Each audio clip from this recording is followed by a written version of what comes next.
اعوذ باللہ من الشیطان الرجیم بسم اللہ الرحمن الرحیم الحمد للہ والصلاة والسلام علی رسول اللہ وآلہ آل اللہ واللعنۃ الدائمۃ علی اعدائہم وعداء اللہ من یوم عداوتہم الی یوم لقاء اللہ اما بعد فقال اللہ تبارک و تعالی فی کتابہ المجید و فرقانہ الحمید اعوذ باللہ من الشیطان الرجیم قد خلت من قبلکم سنن فسیروا فی الارض فانظروا کیف کان عاقبۃ المکذبین ھذا بیان للناس وہدی وموعظۃ للمتقین صدق اللہ العلی العظیم۔ سنن الہی میں بنیادی سنت حیات انسانی کی ہدایت کے لیے سنت حق و باطل ہے کہ یہ سب سے اساسی سنت ہے، اگرچہ ہمارے ذکر میں اور بحث میں تاخیر سے بیان ہو رہی ہے، لیکن ترتیب کے لحاظ سے یہ پہلی سنت ہے اللہ تعالیٰ کی، اور اس کی بنیاد پر دیگر قوانین حق تعالیٰ نے ذکر فرمائے ہیں انسانی زندگی کی ہدایت کے لیے۔ حق و باطل اشارہ کیا تھا کہ عام الفاظ و عام معنی ہے جو ہر ایک استعمال بھی کرتا ہے، روزمرہ سنتے بھی ہیں ہم اسے، اور اپنے نفس کے اندر اس کے معنی کے بارے میں کبھی بھی حیرت نہیں ہوئی کہ حق کیا ہے و باطل کیا ہے، لیکن اسے بیان کرنے میں ضرور مشکل پیش آتی ہے۔ جو معنی ہماری طبیعت و فطرت و دل میں ہیں، زبان پہ جب لانا چاہیں مشکل پیش آتی ہے۔ حق لغت میں ثابت کچھ چیز کو کہتے ہیں جس کو ثبات حاصل ہو، جس کا ہونا انسان کے لیے یا دوسرے صاحبان ادراک کے لیے واضح ہو جائے، روشن ہو جائے۔ کسی شے کا ہونا حق ہونے کو کہتے ہیں۔ اگر کسی شے کا ہونا یا ہستی یا وجود اس کا یہ آ جائے، معرض لباس وجود پہن لے، لباس ہستی پہن لے، ہونے کی حالت میں شے آ جائے، یہ حق ہے۔ اور جو چیز نہ ہو، نیستی ہو، نہ ہونا اس کے لیے ثابت ہو جائے یا نہ ہونا اس کے لیے واضح ہو جائے، اسے باطل کہتے ہیں۔ بس باطل نہ ہونا ہے، باطل نیستی ہے، باطل ناپائیداری ہے، باطل عدم ثبات ہے، ثبات کا نہ ہونا، ٹھہراؤ کا نہ ہونا، اور اس کے مقابلے میں حق ہے۔ یہ اس کا لغوی معنی ہے۔ یہی لغوی معنی کائنات کے اندر حقائق کے بارے میں یہی معنی مد نظر ہے کہ خداوند تبارک و تعالیٰ نے اس کائنات کو خلق کیا ہے۔ سب سے بڑا حق و سب سے اعلیٰ حق و سب سے بین حق و روشن حق ذات حق تعالیٰ ہے، خود خدا کی ذات۔ حق کا منبع ہے، وہ حق محض ہے، اور حق صرف ہے اللہ کی ذات۔ چونکہ ہونا فقط اللہ کے لیے سزاوار ہے، باقی اللہ کے ہونے کے پرتو ہیں، سائے ہیں۔ اللہ کے ہونے سے باقی اشیاء بھی پیدا ہوئے ہیں۔ اللہ کی ہستی، اللہ کی ذات، اللہ تعالیٰ کا وجود، اس کی نشانیاں ہیں، باقی اس کی آیات ہیں، اس کی تجلیاں ہیں۔ اللہ کے ہونے کے جلوے ہیں باقی سارے، اصل ہونا صرف اللہ کی ذات کے لیے ہے۔ اس وجہ سے اللہ تعالیٰ کے اسماء الحسنی میں سے ایک اسم حق ہے، حق۔ اگر حق کے ساتھ کوئی اور لفظ استعمال نہ کیا جائے، میرا حق، تیرا حق، فلاں کا حق، صرف حق کہا جائے، بعض علماء کے بقول یہ صرف اللہ کے لیے جچتا ہے۔ مطلق حق، حق مطلق یا حق تلک اللہ کی ذات کا حق حصہ ہے۔ اللہ کے علاوہ کسی کے اوپر عنوان حق جچتا نہیں ہے اس کے لیے۔ بس اصل حق ذات خدا ہے۔ حق سے حق ظاہر ہوا ہے، یعنی ہونے سے ہونے کی نشانیاں نکلی ہیں، ہونے سے ہونے کی تجلیاں ظاہر ہوئی ہیں، ہونے سے ہونے کے جلوے نمایاں ہوئے ہیں۔ جس طرح روشنی کے ہونے سے روشنی کا سایہ بھی پیدا ہوتا ہے، اگر روشنی نہ ہو سایہ بھی نہیں ہے، ظلمت محض ہے۔ جہاں روشنی ہوگی وہاں سایہ بھی ہوگا۔ سائے روشنی کے جلوے ہیں، روشنی خود روشنی ہے، باقی شعاعیں بھی اس کے جلوے ہیں اور سائے بھی اس کے جلوے ہیں۔ سائے ضعیف جلوے ہیں اور شعاعیں اس کی قوی جلوے ہیں۔ اللہ تعالیٰ کے ہونے کے جلوے یہ ساری کائنات ہیں، تمام نظام ہستی حق تعالیٰ نے ایجاد کیا ہے، خلق کیا ہے، ہر شے کو لباس ہستی اور لباس وجود پہنایا ہے۔ جس نے اللہ سے ہستی اور ہونا دریافت کیا ہے وہ حق ہے، اسے ہم حق کہیں گے، یعنی جو موجود ہے، جو خلق ہوا ہے، جو اللہ نے بنایا ہے، جو موجود ہے، جو ثابت ہے، جس کو پائیداری نصیب ہے، یہ حق ہے۔ لیکن کائناتی حق ہے، یہ اس کو کہیں گے ہم یہ حق جو کائنات کے اندر ہے۔ مثلا زمین ہے، حق ہے، انسان ہے، انسان کی روح ہے، فرشتہ ہے، روشنی ہے، باقی جتنی اشیاء آپ اپنے ارد گرد دیکھتے ہیں اور آپ سمجھتے ہیں کہ ان کو اللہ نے وجود دیا ہے اور یہ موجود ہیں، یہ سب حق ہیں۔ لیکن اللہ کی طرح کا حق نہیں ہے، اس حق کا جلوہ ہے، اس حق کا سایہ ہے، اس حق نے ان کو حقانیت دی ہے، اس حق نے ان کو ثبات و وجود دیا ہے، جھلک چھوٹی سی، جلوہ چھوٹا سا ان کو عطا کیا ہے، تو یہ وجود میں آ گئے ہیں۔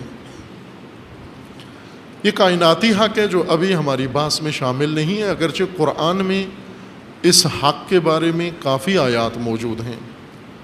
کائنات کے اندر موجود حق کیا حق ہے؟ زمین حق ہے، آسمان حق ہے، ان کی خلقت حق ہے، اور بہت ساری چیزیں جو اللہ تعالیٰ نے پیدا کی ہیں ان کا ذکر کر کے فرمایا گیا ہے کہ یہ حق ہیں، وہ بالحق ہیں۔ یہ چونکہ ہمارا موضوع سنن الہی حیات انسانی کے لیے ہیں اور یہ حق کائنات کے لیے ہے، حیات انسانی کے لیے الگ حق ہے۔ اصطلاح حق کی معنی یہی ہے، اس کا ثبات، ہونا، پائیداری، وجود اور ہستی۔ اس کے مقابلے میں باطل ہے، نہ ہونا، نیستی، ناپائیداری، زوال، وہ باطل ہے۔ لیکن انسانی حیات کے لیے حق اور باطل، ایک تو یہ حقائق ہے، ان سب سے انسان کا تعلق ہے۔ زمین سے انسان کا تعلق ہے، زمین حق ہے۔ زمین میں اناج اگتا ہے، یہ اناج حق ہے چونکہ موجود ہے، ثابت ہے۔ اسی طرح بارش، پانی حق ہے، گرمی، سردی، لیل، نہار، دن، رات، یہ سب موجود ہیں، ان کو اللہ نے پیدا کیا ہے، یہ سب حق ہیں۔ کچھ چیزیں حق نہیں ہیں لیکن ہمیں حق لگتی ہیں۔ مثلا ایک مطلب میں ابھی عرض کرتا ہوں تاکہ آپ جن کو اونگ آ رہی ہے وہ جاگ جائیں اس مطلب کو سن کر۔ جب عجیب سی بات آدمی سنتا ہے نیند اڑ جاتی ہے، کہتے بھی ہیں کہ جب سے میں نے یہ بات سنی ہے نیند نہیں آتی، نیند اڑ گئی ہے میری۔ اور وہ یہ کہ آپ کو اگر دن کو رات کو نگاہیں اٹھا کے آپ آسمان کو دیکھتے ہیں تو آپ اوپر آپ کو ایک نیلا خیمہ، نیلا پردہ نظر آتا ہے پورا فضا کے اندر، اور اس کے اندر ستارے نظر آتے ہیں۔ یہ نیلے رنگ کا، بلیو رنگ کا پردہ آپ کو نظر آتا ہے جسے ہم آسمان کہتے ہیں۔ اب یہ نہیں ہے، یہ کہیں بھی نہیں ہے، موجود نہیں ہے سرے سے۔ جو ہمیں نظر آتا ہے یہ موجود نہیں ہے۔ نیلا پردہ کہیں بھی نہیں ہے، نہ یہاں سے 1 کلومیٹر کے فاصلے پر ہے، نہ یہاں سے 1000 کلومیٹر کے فاصلے پر ہے، نہ یہاں سے 10 لاکھ کلومیٹر کے فاصلے پر ہے، نہ 10 ارب کلومیٹر کے فاصلے پر ہے، یہ کہیں بھی نہیں ہے۔ یہ ہماری آنکھ کا دھوکہ ہے، آنکھ ہماری دھوکے میں آ جاتی ہے۔ آنکھ بہت دھوکہ کھاتی ہے۔ ایک دھوکہ آنکھ کا یہ ہے کہ آپ جب زمین پہ کھڑے ہو کے نگاہ کریں تو ایک جگہ پر زمین اور آسمان ملے ہوئے نظر آتے ہیں آپ کو، جڑے ہوئے، وہ یہ بھی دھوکہ ہے۔ زمین کہیں بھی آسمان سے ملی ہوئی نہیں ہے، لیکن آنکھ ہمیں دکھاتی ہے کہ یہ ملی ہوئی ہے۔ یا ٹرین کی پٹری کے درمیان کھڑے ہو کر اگر آپ دیکھیں تو دور جا کر یہ دونوں خط، دونوں ریل آپس میں ملے ہوئے لگتے ہیں کہ ان کا فاصلہ آپس میں کلوز ہو کے جڑ گئے ہیں یہ، جبکہ جہاں بھی جائیں یہ کہیں بھی آپس میں ملے ہوئے نہیں ہیں۔ یہ آپ کی آنکھ ہے، آپ سے دھوکہ دیتی ہے، آپ کو دھوکہ دیتی ہے، اور نہ صرف یہاں دھوکہ دیتی ہے، بہت سارے اور موقعوں پر بھی دھوکہ دیتی ہے۔ جیسے کان آپ کو دھوکہ دیتے ہیں، اسی طرح سے آپ کی حصیں آپ کو دھوکہ دیتی ہیں۔ مثلا آپ ایک برف کے پانی میں ہاتھ ڈالیں، ایک گرم پانی میں ہاتھ ڈالیں، اپنا ایک ہاتھ گرم پانی میں ڈالیں جو معمولی گرم ہو، 15 20 25 درجے کا گرم ہو، چونکہ اس سے زیادہ گرم ہوا تو آپ ہاتھ ڈال نہیں سکتے، جل جائے گا۔ اتنا گرم پانی اس میں ایک ہاتھ ڈالیں۔ ایک ٹھنڈا پانی ہو برف کا اور اس میں آپ ہاتھ ڈالیں، پھر یہ دونوں ہاتھ نکال کر ایک نارمل پانی میں ڈالیں، ایک ہی ٹب میں، ایک ٹب پڑا ہوا ہو جس میں دونوں ہاتھ ڈالیں۔ کیا ہوگا؟ ٹب میں یہ ایک ہاتھ کو یہ پانی ٹھنڈا لگ رہا ہوگا اور ایک ہاتھ کو یہ پانی گرم لگ رہا ہوگا۔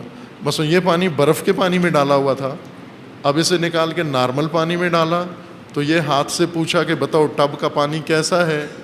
کہتا ہے گرم ہے، شدید گرم ہے یہ ٹب کا پانی۔ برف والا ہاتھ کہہ رہا ہے یہ گرم ہے۔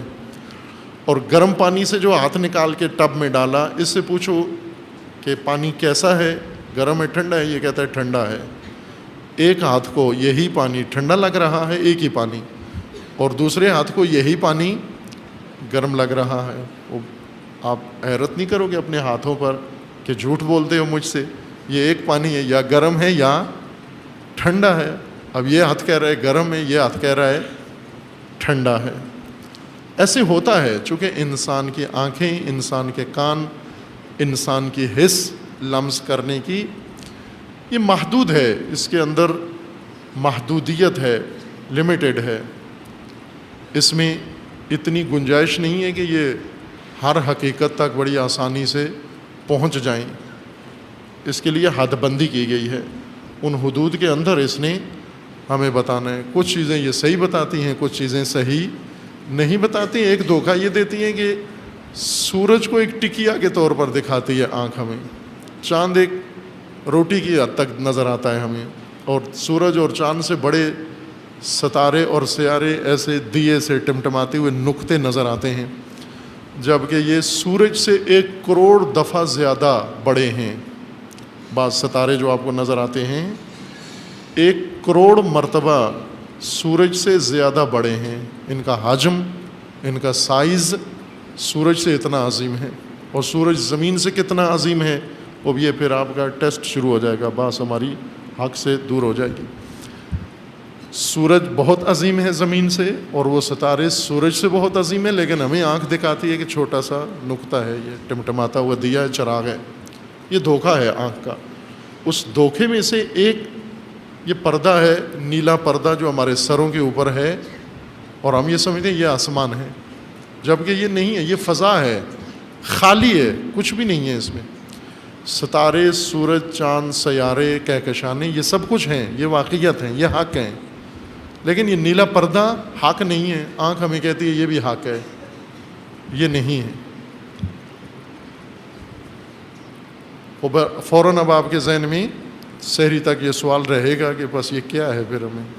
قرآن میں آسمان آیا ہے، زمین آیا ہے، سماوات آیا ہے، ہم نے آسمان کے ستاروں سے آسمان کو سجایا ہے، بنایا ہے، آسمان تمہارے سروں کے اوپر پردہ بنایا ہے، سقف بنایا ہے، پھر وہ قرآن میں کس چیز کا قصہ ہے؟ اس کا نہیں ہے، یہ نیلے پردے کا نہیں ہے، چونکہ یہ خلا ہے۔ خلا یعنی کچھ بھی نہیں ہے، فاصلہ ہے، 2 ستاروں اور سیاروں کے درمیان خالی جگہ ہے۔ وہ خالی جگہ ہمیں جہاں تک لائٹ ہوتی ہے تو نیلی نظر آتی ہے، جب لائٹ ختم ہو جاتی ہے تو کالی نظر آتی ہے۔ یہ ہے خلا ہے، بالکل کچھ بھی نہیں ہے، یہ حق نہیں ہے۔ ان سب حقائق سے ہمارا سروکار ہے، ان حقائق کو ہم نے پڑھنا ہے، ان حقائق کو ہم نے سمجھنا ہے، ان حقائق سے ہم نے تعلق رکھنا ہے۔ یہ حق ہیں۔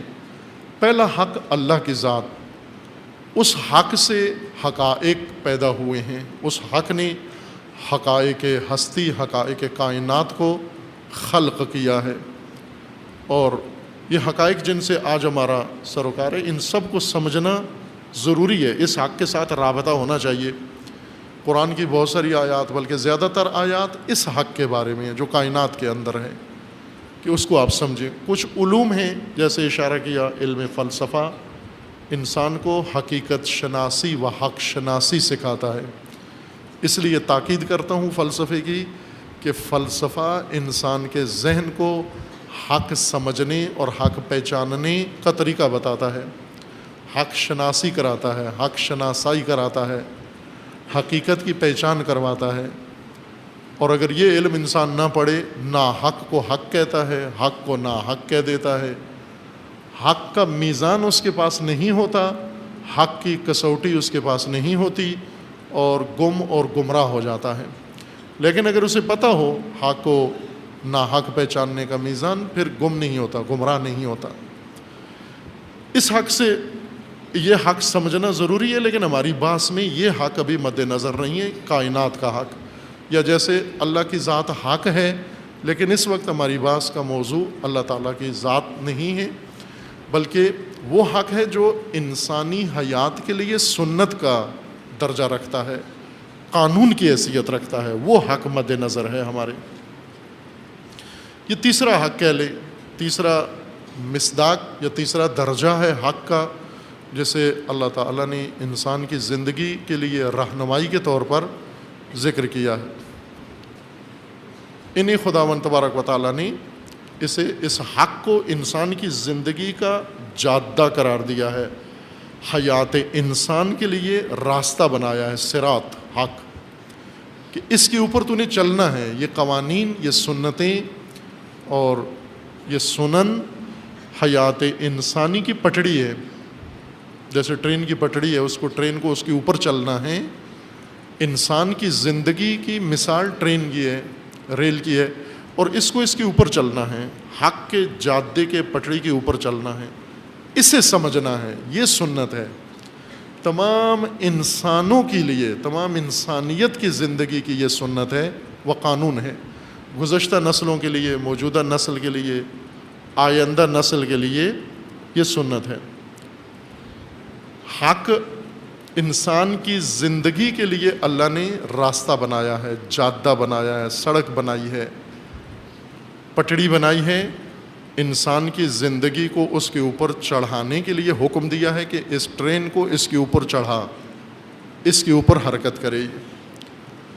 اور ساتھ ہی حق کے موازی ایک اور راستہ بھی بنا دیا جس کا نام ہے باطل، بنا دیا ہے، لیکن انسان کو روکا ہے کہ اس پہ نہیں چلنا، اس پٹڑی پہ نہیں چڑھانا اپنی ٹرین، اپنی زندگی کی ٹرین اس پہ نہیں چڑھانا، باطل کی پٹڑی پر اور باطل کی راہ پر اور باطل کے جادے پر حرکت نہیں کرنا، کیونکہ یہ جادہ تباہی کی طرف جاتا ہے، ہلاکت کی طرف جاتا ہے، نابودی کی طرف جاتا ہے، جہنم کی طرف جاتا ہے۔ جہنم کو ہم نے، جنت و جہنم کو بہت ہی الٹ سمجھا ہے، یا سمجھایا گیا ہے، ہم نے تو نہیں سمجھا، سمجھایا گیا ہے۔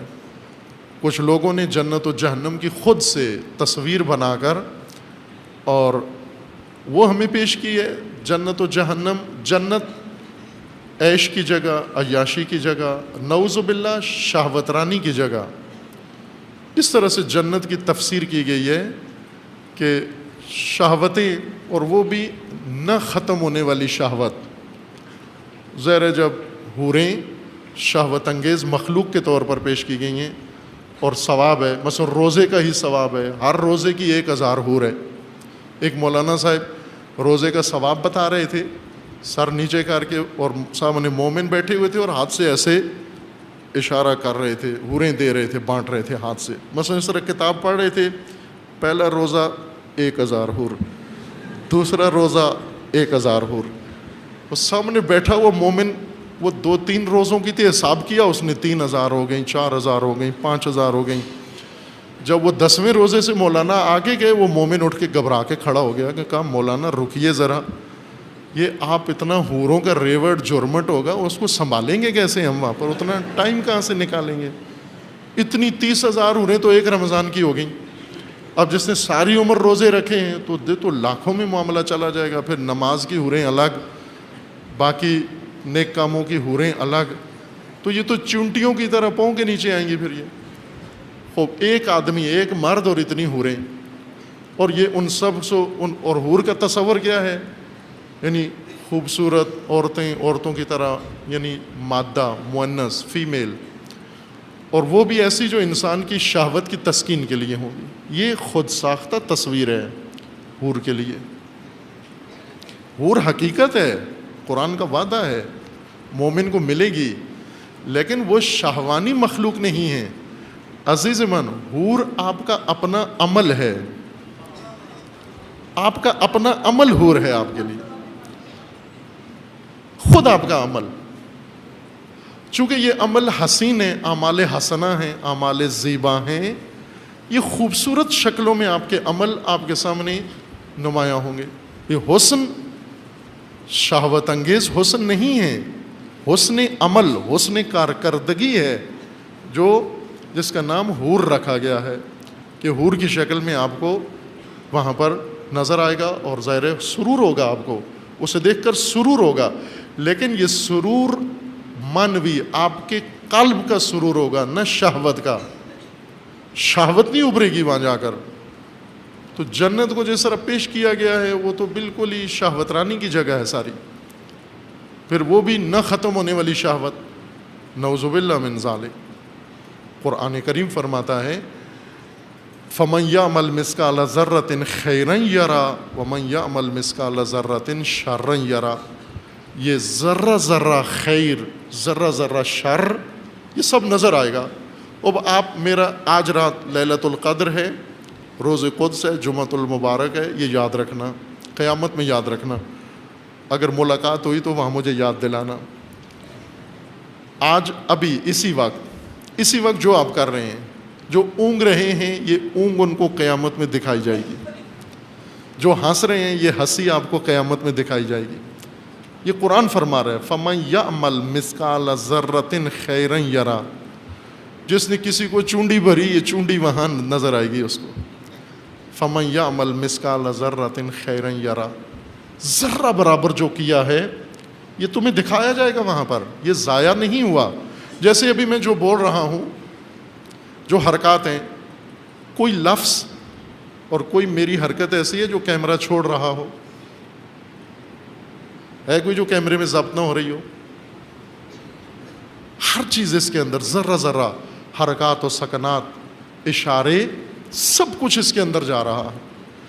جبکہ یہ کیمرہ انسان نے بنایا ہے, اور اس کے اندر پھر بھی کچھ چیزیں ایسی ہو سکتی ہیں رہ جائیں, لیکن اللہ نے انسان کے عمل کو محفوظ کرنے کے لیے جو ٹیپ بنائی ہے, کیمرہ بنایا ہے, وہ خود نفس انسان ہے.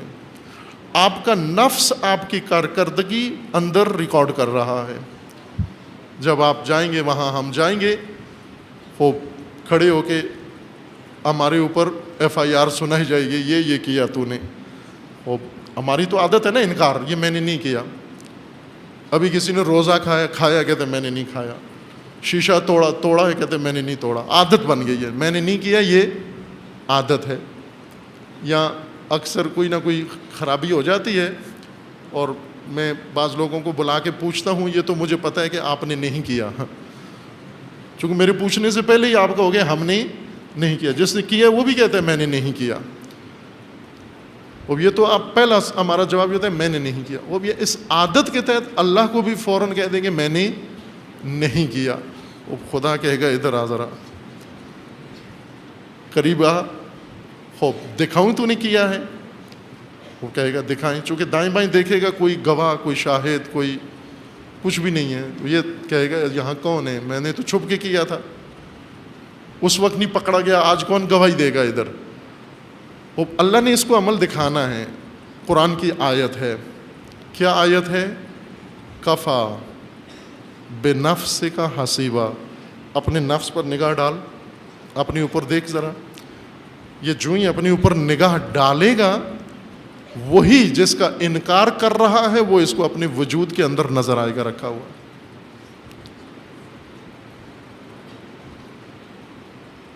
وہ سب اس کے وجود کے اندر ہے. جو حرکت کرتے ہو آپ، جو حرکت اچھی غلط بری بےہودہ ناروا روا سب محفوظ ہو رہی ہے ذرہ ذرہ. اس لیے رسول اللہ نے یہ آیت سنائی اس شخص کو، عرب کو، اس خانہ بدوش کو، چرواہے کو، تو کہنے لگا سارا دین سمجھ گیا ہوں، اور فارغ و تحصیل ہو کے چلا گیا. لوگ ہنسنے لگے پرانے اسٹوڈنٹ رسول اللہ کے کہ ہم 20 سال سے پڑھ رہے ہیں، ہمیں ابھی سمجھ میں نہیں آیا، یہ ایک آیت سن کے سب سمجھ گیا ہے. رسول اللہ نے اس کے جاتے ہوئے اس کا دفاع کیا اور فرمایا کہ قد رجع الرجل فقیہا، یہ فقیہ بن کے جا رہا ہے، اس کو ڈور کا سرا ہاتھ آ گیا ہے، یہ رمز پا گیا ہے، کوڈ سمجھ لیا اس نے، ہر چیز محفوظ ہے. جہنم کیا ہوگی؟ جہنم ہماری اپنی کارکردگی کا نام جہنم ہے، یہی کارکردگی جہنم ہے. جب یہ کھلے گی، جب یہ عمل مجسم نظر آئیں گے ہمیں، وہی عمل جہنم بن جائیں گے ہمارے لیے. باطل جادہ ہے، سڑک ہے جہنم کی، کہ اگر انسان اپنی زندگی باطل کے اوپر گزارنا شروع کر دے، یہ جادہ جہنم میں جا پہنچتا ہے. چونکہ جہنم کا درست تصور نہیں ہے، جہنم کی پرواہ نہیں کرتے، ہم خیال نہیں رکھتے، لحاظ نہیں کرتے. جہنم کو ہم دنیا کی جیل کی مانند سمجھتے ہیں، اور جیل میں انسان کسی نہ کسی طریقے سے گزارا کر لیتا ہے. ایک جہنمیوں کے گروہ کو لے کر گئے اور انہیں ایسے جوک بنایا ہوا ہے لوگوں نے، جہنم کا لطیفہ بنایا ہوا ہے، اور جہنمیوں کو لے کر گئے کہ ان کو جہنم میں لے جاؤ. ان کو ایک جگہ پر روک کر انہیں کہا گیا کہ دیکھو بھائی، جہنم کئی قسم کی ہے، کئی علاقوں کی جہنم ہے، اور تمہیں اختیار ہے جس جہنم میں جانا چاہو. کچھ جہنمیوں کو اختیار نہیں ہوگا، کچھ کو اختیار ہوگا کہ اپنے لیے جہنم چن لیں. یہ جوک ہے، یہ قرآن کی آیت نہیں پڑھ رہا ہوں، کہ نیند میں یہ نہ سمجھنا کہ یہ بھی آیت ہے. ان لوگوں سے کہا جائے گا، وہ پوچھیں گے کہ کون کون سی جہنم ہے، مثلاً کہیں گے امریکی جہنت ہے، چائنا کی جہنم ہے، جہنم جنت نہیں جہنم، امریکی جہنم ہے، چائنا کی جہنم ہے، یورپی جہنم ہے، عربی جہنم ہے، ایشیا کی جہنم ہے، مختلف علاقوں کی جہنم ہے. اس جہنم میں ایک پاکستان کی بھی جہنم ہے. خوب سارے لوگ کہیں گے ہمیں، چونکہ امریکہ میں پسند کرتے ہیں نا زندگی، تو سارے کہیں گے ہمیں، یا اکثر کہیں گے ہمیں امریکی جہنم میں ڈالو، چونکہ وہاں جہنم بھی بالآخر امریکی جہنم ہوگی. کچھ کہیں گے ہمیں یورپی جہنم میں ڈالو، کچھ کہیں گے ہمیں آسٹریلیا کی جہنم میں ڈالو، کچھ کہیں گے ہمیں عربی جہنم میں، خلیجی جہنم میں ڈالو. وہاں کچھ ایسے بھی ہوں گے جو کہیں گے کہ ہمیں پاکستانی جہنم میں ڈالیں. اور جب یہ کہتے ہیں ہمیں پاکستانی جہنم میں ڈالیں تو دوسرے جہنمی ان پر ہنسیں گے کہ یہ دیکھو بے وقوف، پاکستانی جہنم تو سب سے بدتر ہوگی، وہاں کی جنت اتنی بدتر ہوگی، آپ کے لیے زندگی اتنی بدتر ہے، تو جہنم کیا ہوگی. لیکن یہ پھر بھی اصرار کریں گے کہ ہمیں پاکستانی جہنم میں جانا ہے. باہر کے یہ جوک میں عرض کر رہا ہوں، لطیفہ، حقیقت نہیں ہے.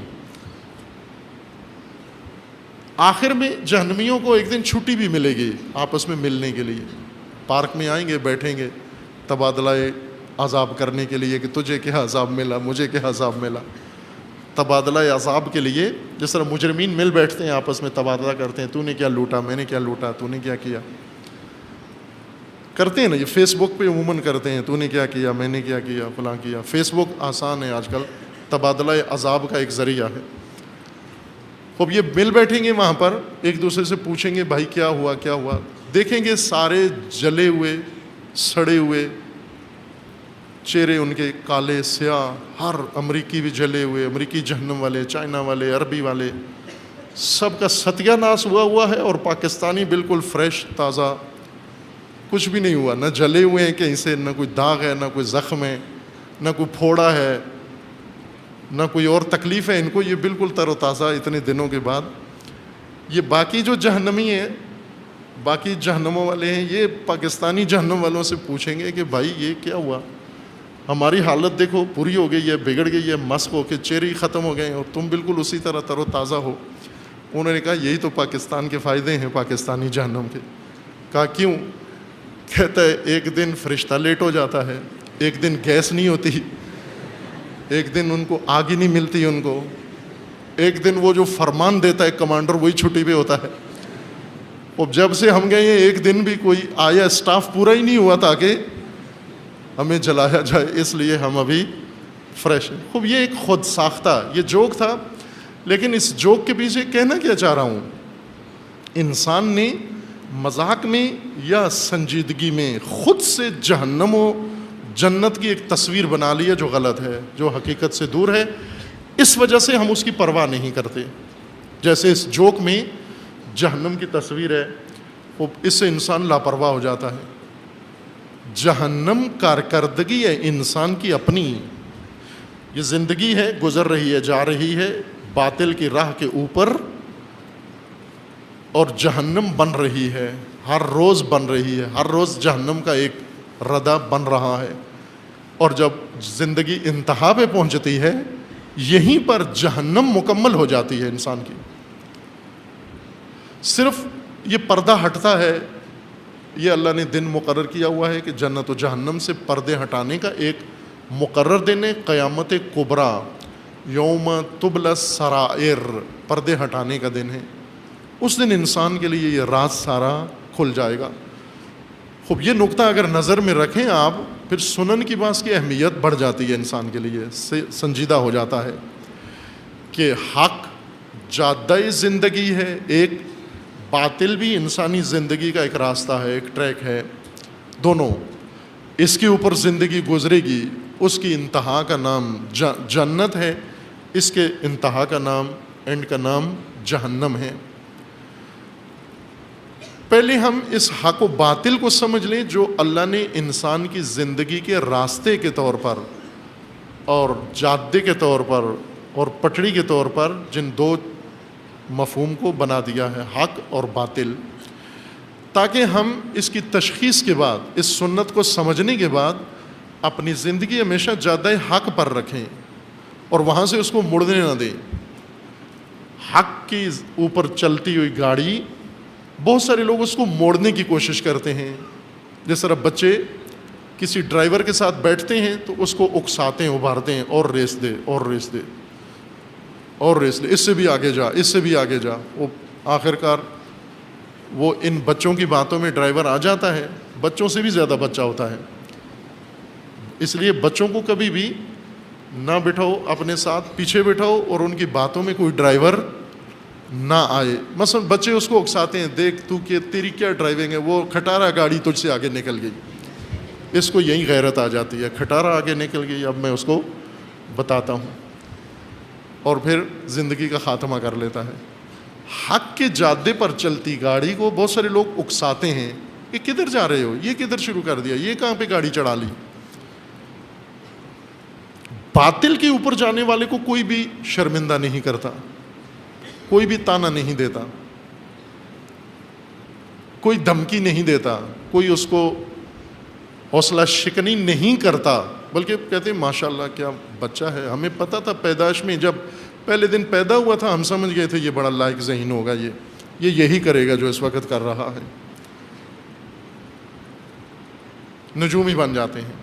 لیکن جو حق کی جادے پر آتا ہے، حق کی راہ پر آتا ہے، اس کی حوصلہ شکنی کرتے ہیں، بے وقوف یہ کدھر جانے لگا ہے، دیکھ لوگ کدھر جا رہے ہیں، یہ کدھر جا رہا ہے. حق و باطل انسان کی زندگی کے لیے جو اللہ نے دو راستے بنائے ہیں، یہاں اس باس کے اندر ہمیں اس حق و باطل کو سمجھنا ہے.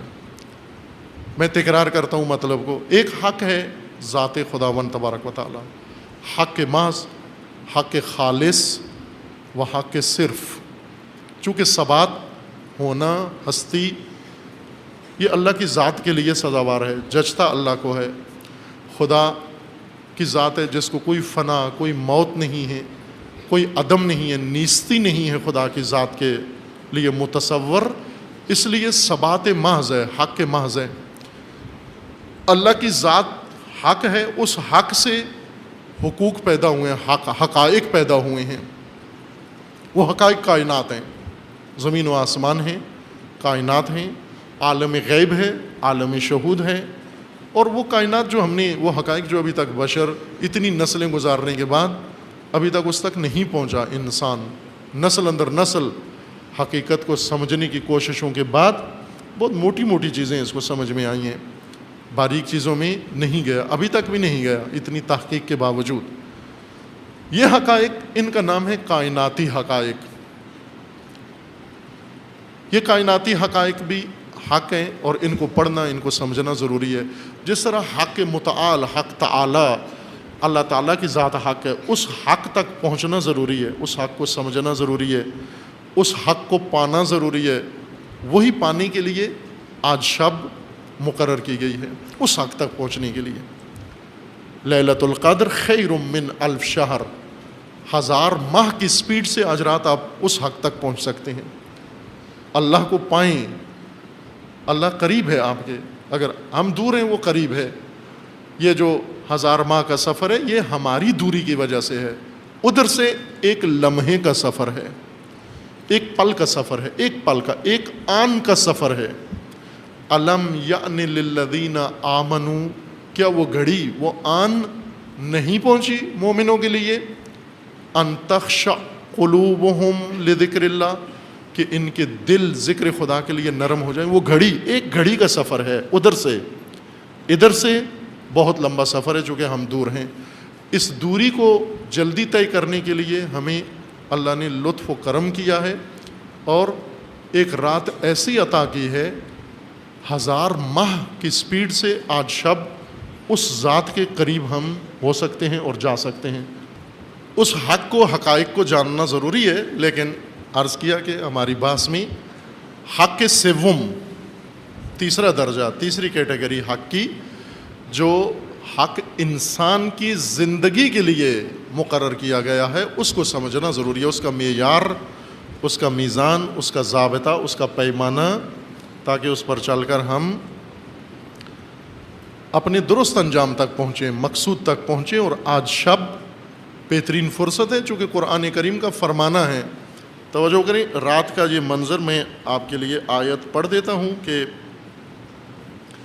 تسلی کے ساتھ آپ آج شب وہ مقام و منزل حاصل کریں جو خداوند تعالیٰ نے مقرر کی ہے۔ سورہ مزمل میں خداوند تبارک و تعالیٰ نے یہ راز، رات کے سفر کا راز اللہ تعالیٰ نے بیان کیا ہے۔ رسول اللہ صلی اللہ علیہ وآلہ وسلم کو حکم ہے کہ آپ شب کس طرح سے بسر کریں اور شب کی خصوصیت کیا ہے۔ عام معمولی شب کا حکم ہے رسول اللہ کو، اور آپ آج خاص شب کے اندر ہیں۔ جب معمولی شب کا اتنا اثر ہے تو خاص شب کا اثر 1000 گنا زیادہ کر لیں، اس کو 1000 دفعہ ضرب کر لیں معمولی شب کے اثر میں۔ وہ سورہ مبارکہ مزمل میں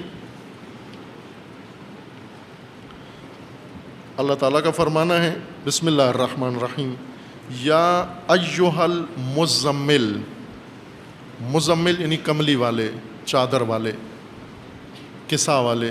شیعہ کسا کہتے ہیں، سنی کملی کہتے ہیں۔ کملی، کمبلی ہے اصل، کمبل سے کمبلی، اس کو کملی کہہ دیتے ہیں۔ اور کملی پنجابی میں پگلی کو کہتے ہیں، پاگل۔ کملا اور کملی اصل کمبلی ہے، کمبلی، کمبل، کمبلی یعنی چادر، اوڑھنی جو انسان اوڑھتا ہے اپنے اوپر۔ آپ کسا کہتے ہیں، رسول اللہ ایک ردا ہمیشہ کسا، یہ چادر اپنے اوپر رکھتے تھے، اوڑھتے تھے، چلتے ہوئے بھی ردا رکھتے تھے اپنے ساتھ، اور لیٹے ہوئے بھی ایک ردا اپنے اوپر۔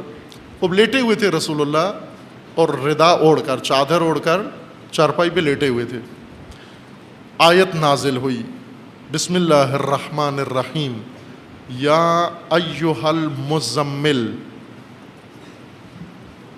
چادر اوڑھے ہوئے، اے چادر اوڑھے ہوئے، اسی طرح خطاب آیا، اے وہ ہستی جو چادر اوڑھ کے سو رہے ہو، لیٹ رہے ہو، قم، اٹھ، قم اللیل، رات ہے، اٹھ، رات کو اٹھ، الا قلیلا، لیکن نہ رات بھر، ایک حصہ رات کا اٹھ، قیام کر، جاگ، نصفہ، آدھی رات تک جاگ، نصف رات تک قیام کر، او انقص منہ، قلیلا یا اس سے بھی کم، آدھی رات سے بھی تھوڑا حصہ ہو لیکن قیام کر، رات کو اٹھ جاگ قیام کر، او زد علیہ یعنی آدھی رات سے کم یا آدھی رات سے کچھ زیادہ حصہ۔ آدھی رات کیسے بنتی ہے؟ آدھی رات بنتی ہے غروب، سورج غروب ہونے سے لے کے مطلع الفجر تک، اذان صبح تک آپ حساب کریں کتنا وقت بنتا ہے۔ مثلا آج کل سورج غروب ہوتا ہے 7:10-11 پر سورج غروب ہوتا ہے ان دنوں میں، اور اذان صبح ہوتی ہے 3 اذان صبح مطلع الفجر صبح صادق کا وقت ہوتا ہے۔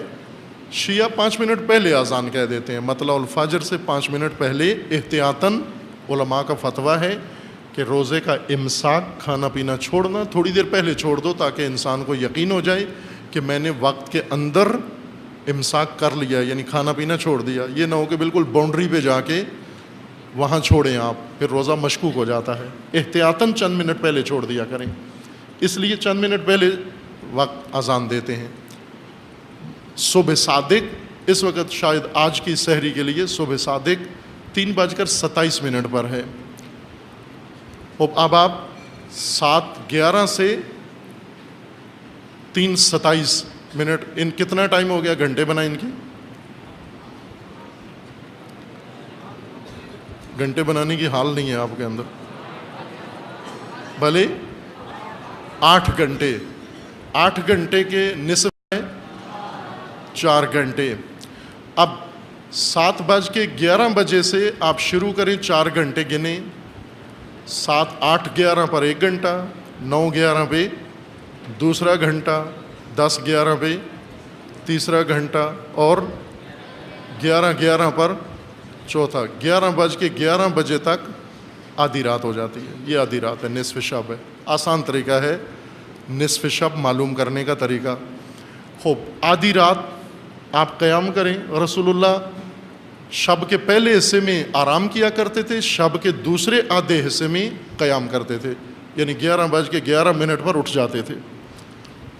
ہم ٹی وی شی وی دیکھ کے سارا نیٹ وغیرہ استعمال کر کے 11:11 پہ سوتے ہیں، بالکل الٹ رسول اللہ کے۔ بلکہ رسول اللہ کے اصحاب کے بارے میں روایت ہے کہ وہ دلچسپ نیند تھی ان کی۔ اصحاب علی و اصحاب امیر المومنین، یا خود امیر المومنین کی نیند بعض روایات میں غالباً ہے کہ مغرب کی نماز پڑھ کے سو جاتے تھے عشاء کی نماز تک، مغرب کی نماز سے عشاء کی نماز تک۔ بہت زیادہ ٹائم ہو تو 1 گھنٹہ ہے، ویسے پونا گھنٹہ ہے۔ مغرب کی نماز پڑھ کے سوتے تھے عشاء تک، پھر عشاء سے سحر تک بیدار رہتے تھے۔ یہ کل نیند تھی اصحاب رسول اللہ کی اور بعض اصحاب امیر المومنین کی۔ اکثر اصحاب امیر المومنین دن رات سویا کرتے تھے، جن کو علی اٹھاتے تھے لیکن اٹھتے نہیں تھے، ایسے جھومتے رہتے تھے، ہمیشہ خمار میں تھے۔ نہج البلاغہ کے خطبے ہیں ایسے، علی علیہ السلام فرماتے ہیں انہیں اٹھا اٹھا کے تھک گیا ہوں، یہ لیکن یہ اٹھنے کے لیے تیار نہیں ہے۔ خوب، یا ایھا المزمل قم اللیل الا قلیلا نصفہ او انقص منہ قلیلا او زد علیہ۔ آدھی رات جاگ، ساری رات نہ جاگ۔ وہ آگے بتایا گیا ہے کہ کیوں، اس لیے کہ دن کو آپ کو بہت کچھ کرنا ہے فعالیت، اس لیے رات کو تھوڑا سا آرام بھی ہو۔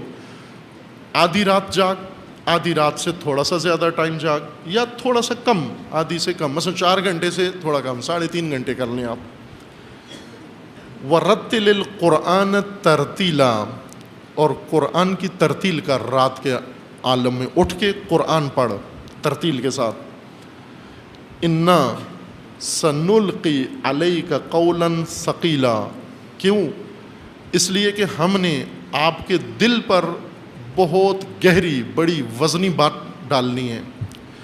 اس بات کے لیے دل کو تیار کر، رات کو جاگ، قرآن پڑھ، بندگی کر، قیام کر، تاکہ ایک بڑی وزنی بات دل میں آپ کے ڈال سکیں۔ اس جاگنے کے بغیر دل تیار نہیں ہوگا۔ اگر ساری رات سویا رہا، وزنی بات کے لیے دل تیار نہیں ہوگا، ہلکی باتوں کے لیے دل تیار ہوگا، سبک باتوں کے لیے، قول ثقیل نہیں ہوگا۔ قرآن کا نام ہے، ثقلین میں سے ایک ثقل اکبر قرآن ہے، ایک ثقل اہل البیت ہیں، سنگین وزنی ہیں، ہلکے پھلکے نہیں ہیں، یہ دونوں منبع بہت وزنی ہیں، سنگین ہیں، ان کے لیے دل کو تیار کرو۔ اگر ثقلین سے تعلق رکھنا ہے تو دل کو وزنی باتوں کے لیے تیار رکھو، ورنہ ہلکی پھلکی باتیں انہی میں زندگی گزار دو گے، ہلکی شخصیت اور ہلکے پن کے مالک ہو جاؤ گے۔ اِنَّا سَنُلْقِي عَلَيْكَ قَوْلًا ثَقِيلًا، اب وہ آیت ہے جو آپ کو سنانی تھی، اِنَّا نَاشِئَةَ اللَّيْلِ أَشَدُّ وَطْئًا وَأَقْوَمُ قِيلًا، کہ رات کا عالم، ناشئۃ اللیل یعنی رات کا منظر، رات کا عالم، رات کا وقت سفر کے لیے، طے سفر کے لیے بہت مناسب ہے۔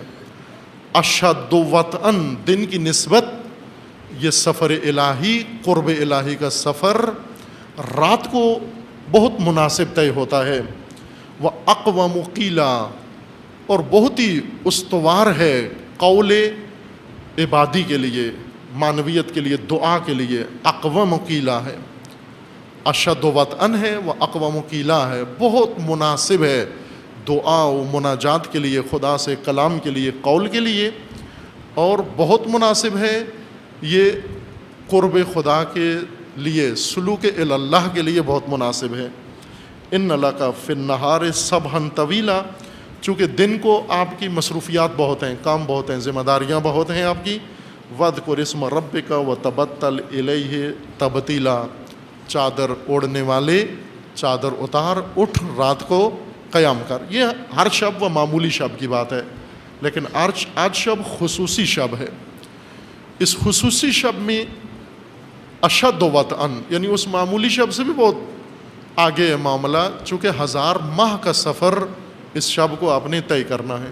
وہ آپ 1000 ماہ کے اس شب میں، 1000 ماہ سے برتر شب میں سمجھتے ہیں حق کو، وہ سنت حق، قانون حق، ضابطۂ حق، صراط حق، مسیر حق، جو اللہ نے حیات انسانی کے لیے بچھایا ہے، قائم کیا، اس کا معیار سمجھتے ہیں کیا ہے حق کا، اور اس کے مقابلے میں باطل، ایک معیار سے دونوں کی وضاحت ہو سکتی ہے۔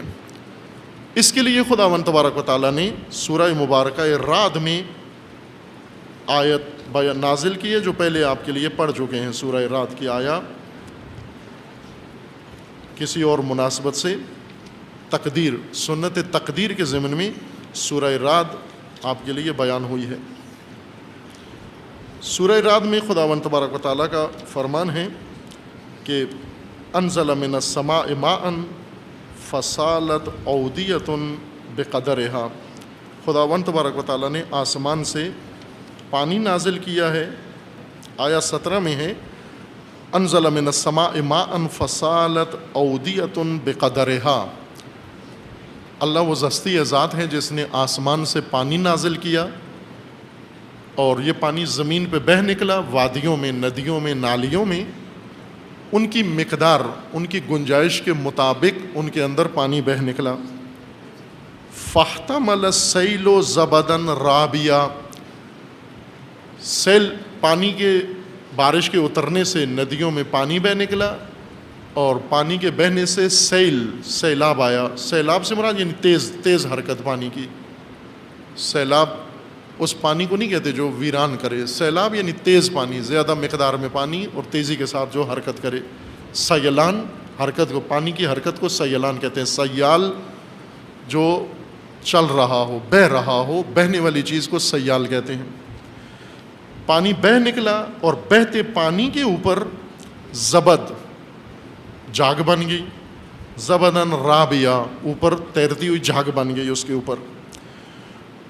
یہ ایک مثال ہے۔ وَمِمَّا يُوقِدُونَ عَلَيْهِ فِي النَّارِ، اور وہ دھاتیں جو تم نار میں پگھلاتے ہو، ابتغاء حلیۃ او متاع، زیورات بنانے کے لیے یا برتن بنانے کے لیے جو دھاتیں پگھلاتے ہو تم، ان کے پگھلنے کے بعد ان کے اوپر بھی زبد بن جاتی ہے، جھاگ بن جاتی ہے۔ وہ فیکٹریوں میں ہوتا ہے یہ کام، یا پرانے طریقے سے بھی جہاں پر دھاتیں پگھلائی جاتی ہیں، اگر کسی آہنگر کی دکان پہ آپ جائیں وہاں لوہا پگھلاتا ہے، یا سنیاری کی دکان پہ جائیں وہ سونا پگھلاتا ہے، یا کسی بھی اور فیکٹری میں چلے جائیں وہ پہلے اس شے کو پگھلاتے ہیں، پگھلا کے سیال حالت میں لا کر پھر اس کو فرموں میں ڈالتے ہیں، قالب میں ڈالتے ہیں نئی شکلیں بنانے کے لیے۔ جب پگھلاتے ہیں اس پگھلی ہوئی دھات کے اوپر جھاگ بن جاتی ہے، فسا والے یہ ایک نمونہ ہے مثلو۔ خوب یہ کیا فرمایا جا رہا ہے کہ آسمان سے پانی نازل ہوتا ہے، وہ بہہ نکلتا ہے، بہتے پانی کے اوپر جھاگ بن جاتی ہے، یا جب دھاتیں پگھلائی جاتی ہیں پگھلی ہوئی دھات سیال ہو جاتی ہے، اس سیال کے اوپر بھی جھاگ بن جاتی ہے۔ فرمانا کیا چاہ رہے ہیں، کہنا کیا چاہ رہے ہیں؟ کہنا یہ چاہ رہے ہیں کذالک یضرب اللہ الحق والباطل، اس طرح خدا حق اور باطل کی مثال دیتا ہے۔ یہ حق و باطل کی مثال ہے، پانی کی اور جھاگ کی مثال، یہ حق و باطل کی مثال ہے، پگھلی ہوئی دھات اور اس کے اوپر بنی ہوئی جھاگ، یہ حق اور باطل کی مثال ہے۔ خوب پھر اس کے بعد ہے فَأَمَّا الزَّبَدُ، جھاگ، فَيَذْهَبُ جُفَاءً، یہ جھاگ خود بخود ختم ہو جاتی ہے۔ اس کو ختم کرنے کے لیے لیکن چونکہ فیکٹری والوں کو انتظار نہیں کرنا ہوتی، ٹائم ضائع ہوتا ہے، انہوں نے فلٹر بنایا ہوتا ہے جھاگ اتارنے کے لیے، یا سنیارا جھاگ جلدی اتارتا ہے، انتظار نہیں کرتا، ورنہ سیلابوں میں اور پانی کے نہروں میں اور آبشاروں میں جو جھاگ بنتی ہے وہاں کوئی فلٹر نہیں ہوتا، بن کے کناروں پہ تھوڑی دیر کے لیے آتی ہے یہ جھاگ اور پھر اس کے بعد ختم ہو جاتی ہے۔ جھاگ کا فارمولہ یہ کہ جھاگ دراصل ایک بلبلہ ہے۔ بلبلہ اگر سمجھنا چاہتے، چونکہ بلبلہ بھی مشکل ہے ڈیجیٹل نسل کے لیے کہ بلبلہ کس کو کہتے ہیں، چونکہ اصل اردو آتی نہیں ہے ان کو، پیدا ہی انگلش میڈیم میں ہوتے ہیں، پیدا نہیں ہوتے بلکہ بورن ہوتے ہیں یہ۔ پہلے زمانے میں لوگ پیدا ہوتے تھے، آج کل پہلے ولادت ہوتی تھی، ابھی برتھ ہوتی ہے ان کی، تو پیدا ہی نہیں ہوتے تو ان کو کیا ہم سمجھائیں کہ ولادت کیا ہے، برتھ ان کو سمجھانی چاہیے کیا ہے۔ بلبلہ انہوں نے پتہ ہی نہیں، ان کو پتہ ہی نہیں ہے زندگی میں بلبلہ کیا ہوتا ہے۔ بلبلہ سمجھنے کے لیے آپ دور نہ جائیں، پانی کی طرف نہ جائیں، بلکہ اپنے ارد گرد دیکھیں۔ بلبلہ اس انسان کی طرح ہوتا ہے جس کو ایک دفعہ جذبہ چڑھتا ہے، جذبات ابھرتے ہیں اس کے، اور جذبات میں آ کے فوراً جوش میں آ جاتا ہے، کچھ کرنے شروع کرتا ہے، نعرے لگانا شروع کرتا ہے۔ جیسے مجلس ہو رہی ہوتی ہے، ذاکر خطیب نقطہ مارتا ہے اور وہ نیچے سے جوش میں آ جاتا ہے، ایک دم اٹھ کے آ کے ایک دم 1.25 لاکھ نعرہ ہے ادھر ہی۔ پھر یہ جوش جب نکل جاتا ہے، تھوڑی دیر کے بعد یہ جوش نکل جاتا ہے، چونکہ جوش جذبہ ٹیمپریری ہوتا ہے، تھوڑی دیر کے لیے بنتا ہے۔ جس طرح گیس والی یہ مایات ہیں پینے کے لیے مشروبات، ان کو تھوڑا سا ہلا کے کھولیں تو ان کے اندر سے گیس نکلتی ہے، یہ جذبہ ہے۔ مشروبات، الکولی مشروبات یا غیر الکولی مشروبات ہیں جن کے اندر گیس ہوتی ہے، ان کو ہلائیں تو جذبہ پیدا ہوتا ہے ان کے اندر، کھولیں ڈھکن، جذبہ کیسے کر کے نکلتا ہے؟ چھس کر کے باہر نکلتا ہے۔ ماشاء اللہ، صلی اللہ علیہ وسلم۔ اور پھر اس کے بعد آپ جتنی اس میں گیس تلاش کریں موجود نہیں، چونکہ نکل گیا جذبہ سارا۔ بلبلہ ایسے انسان کی طرح ہوتا ہے جس کے اندر ہوا بھرتی ہے، باہر پانی کی ایک سطح ہوتی ہے باریک، پانی کے اندر ہوا بھر جاتی ہے، اس سے بلبلہ بنتا ہے۔ بلبلے کی جسامت ہوا کی وجہ سے ہے، پانی کی تہ ہے اور وزن سارا ہوا کا ہے، اور ادنا کسی شے سے ٹکرانے سے، معمولی سے کسی شے کے ٹکرانے سے یہ بلبلہ پھٹ جاتا ہے۔ اگر بہت سارے بلبلے جمع ہو جائیں تو جھاگ کہلاتی ہے۔ یہ ایک بلبلہ ہوتا ہے، لیکن بہت سارے اگر بن جائیں تو یہ جھاگ کہلاتی ہے۔ یہ اور ہوا چلے بلبلے ٹوٹنا شروع ہو جاتے ہیں، جھاگ، ہوا آزاد ہو جاتی ہے اور جھاگ بیٹھ جاتی ہے۔ جھاگ اس قوم کو کہتے ہیں جس کے افراد کے اندر فقط جذبات ہوں، احساسات ہوں، اور یہ جذبات بھڑک اٹھتے ہیں، پھر فوراً ہی سوراخ سے نکل جاتے ہیں، جاگ پوری بیٹھ جاتی ہے، قوم ساری جا کے سو جاتی ہے۔ پھر اس کے بعد اس قوم کے ساتھ جو مرضی ہے کریں، آپ اس کو ماریں، ہلاک کریں، قید کریں، اسیر کریں، ڈرائیں، دھمکائیں، تحقیر کریں، تذلیل کریں، پھر اس کو پرواہ نہیں ہوتی، چونکہ جاگ بیٹھ گئی ہے۔ وہ جاگ تھی جو ابری اور ختم ہو گئی۔ جاگ خود بخود بیٹھ جاتی ہے، فلٹر کرنے کی ضرورت نہیں ہے، اگر تھوڑی مہلت دیں جاگ وہیں پر تہ نشین ہو جاتی ہے۔ لیکن پانی ہمیشہ رہتا ہے، پانی خود بخود ختم نہیں ہوتا، قائم رہتا ہے۔ یہ دو مثالیں، جاگ اور پانی، حق اور باطل کی مثالیں ہیں، اللہ نے بیان کی ہیں۔ وہ حق اور باطل جو انسانی حیات کا راستہ ہے اور بنیاد ہیں اور انسان کے لیے جادہ ہیں، جن پر انسان نے زندگی بسر کرنی ہے، اس حق کی یہ مثال ہے۔ اگرچہ بعض علماء نے کائناتی حق، تکوینی حق کے اوپر بھی اس مثال کو تطبیق کیا ہے، ہو سکتی ہے، لیکن اس وقت ہمارے مد نظر جو باس یا موضوع حق و باطل کا ہے، اس کے لیے اللہ نے یہ مثال دی ہے۔ چونکہ قرآن کتاب ہدایت انسان ہے، ذالک الکتاب لا ریب فیہ ھدی للناس، ہم نے اسے فال کی کتاب بنا لیا، استخارے کی کتاب بنا لیا، مردوں پہ پڑھنا شروع کر دیا، کرتب دکھانے شروع کر دیے، سوریں جمانا شروع کر دیں۔ امام علیہ السلام کی ایک حدیث ہے کہ ایک زمانہ ایسا آئے گا کہ صرف قرآن کی سوریں رہ جائیں گی، مزامیر رہ جائیں گے، سوریں، خوبصورت سوریں ہوں گی، نہ قرآن کے قوانین ہوں گے، نہ آئین ہوں گے، نہ ضابطے ہوں گے، نہ عدالتیں ہوں گی، نہ حکومتیں ہوں گی، کچھ بھی قرآن کے مطابق نہیں ہوگا، صرف سوریں ہوں گی، سوریں جمائیں گے قرآن کے اوپر۔ خوب یہ سارے کاروائیاں قرآن کے ساتھ ہو رہی ہیں، ہدایت نہیں ہے قرآن، ہر بات ہدایت کے لیے قرآن کریم کے اندر، اور خصوصاً یہ مثال حق و باطل کی۔ اللہ تعالیٰ نے فرمایا کہ ہم کذالک یضرب اللہ الحق والباطل، کیوں مثال کے ذریعے حق و باطل سمجھا رہے ہیں؟ ان لوگوں کی مشکل حل کرنے کے لیے جن کے ذہن وزنی بات کے لیے ابھی تیار نہیں ہوئے، جو رات ضائع کر دیتے ہیں، ناشیۃ اللیل کو استفادہ نہیں کرتے، جو سنلقی علیک قولا ثقیلا، اے رسول رات کو جاگ، تیاری کر، قیام کر، ساری رات مت سو، اٹھ تاکہ قول ثقیل، وزنی بات کے لیے تیرا دل آمادہ ہو جائے، تیار ہو جائے۔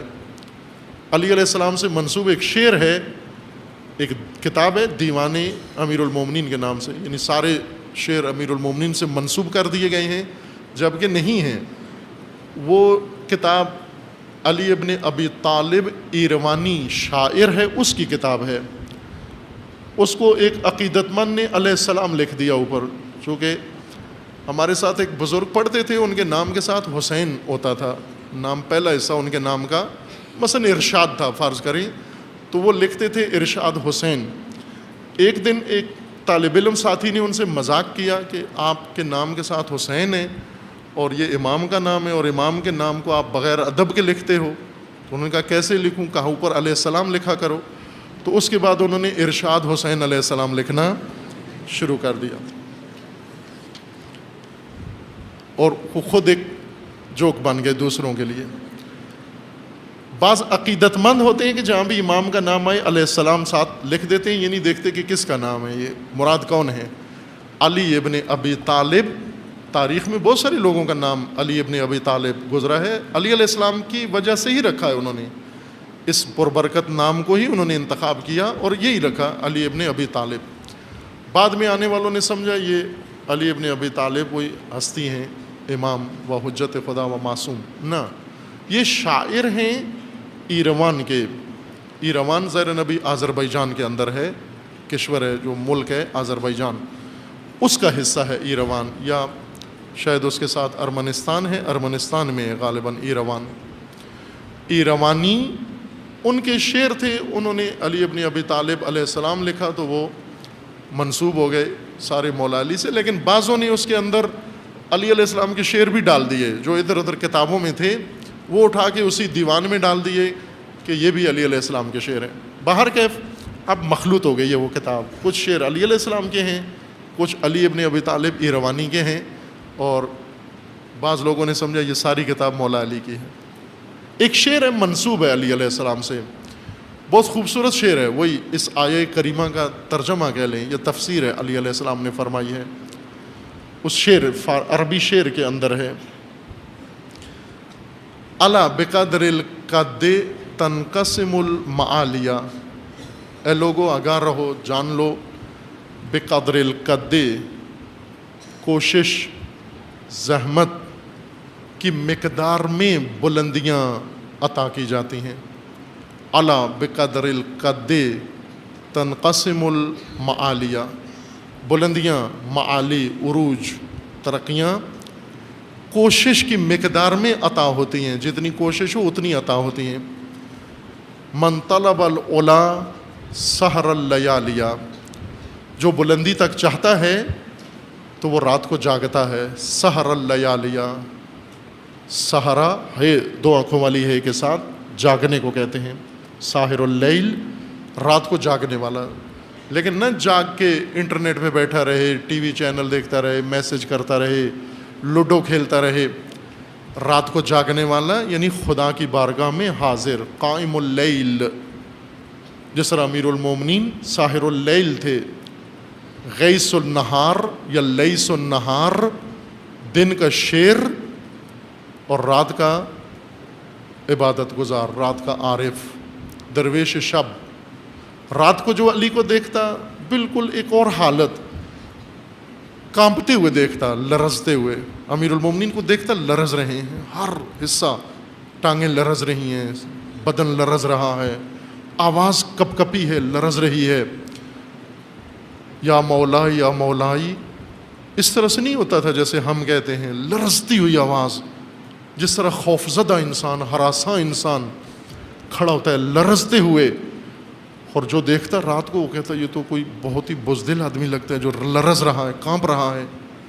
اور اسی ہستی کو جب دن کو دیکھتا دشمنوں کے مقابلے میں، اور وہ استقامت اور رعب و سہولت امیر المومنین کی، وہ لرزنا شروع کر دیتا تھا۔ اب دن کو یہ حالت اور رات کو وہ حالت تھی امیر المومنین کی، اس لیے کہتے تھے لیث النہار ہے۔ شیر امیر المومنین کی حالت دن کو ایک حملے کے لیے تیار شیر کی تھی، اور رات کو اس طرح سے علی لرزتے خدا کی بارگاہ میں۔ کیوں لرزتے تھے؟ چونکہ جانتے ہیں کہ ناشئۃ اللیل اشد وطئا واقوم قیلا، قول ثقیل کے لیے انسان کو تیار کرتا ہے، وزنی باتوں کے لیے رات کا جاگنا انسان کو آمادہ کرتا ہے۔ سونا، زیادہ سونا دل کو مار دیتا ہے۔ دل کی موت چند چیزوں سے ہوتی ہے، زیادہ کھانے سے، زیادہ ہنسنے سے، زیادہ سونے سے، اور نامحرم عورتوں کے ساتھ زیادہ وقت گزارنے سے۔ یہ عوامل ہیں دل کی موت کے، آپ بہت کم دیکھیں گے۔ اور ایک نشے سے، شراب ہو، چرس ہو، بھنگ ہو، ان چیزوں سے۔ آپ نے نہیں دیکھا ہوگا ایسا شخص جو ہنستا بہت ہے،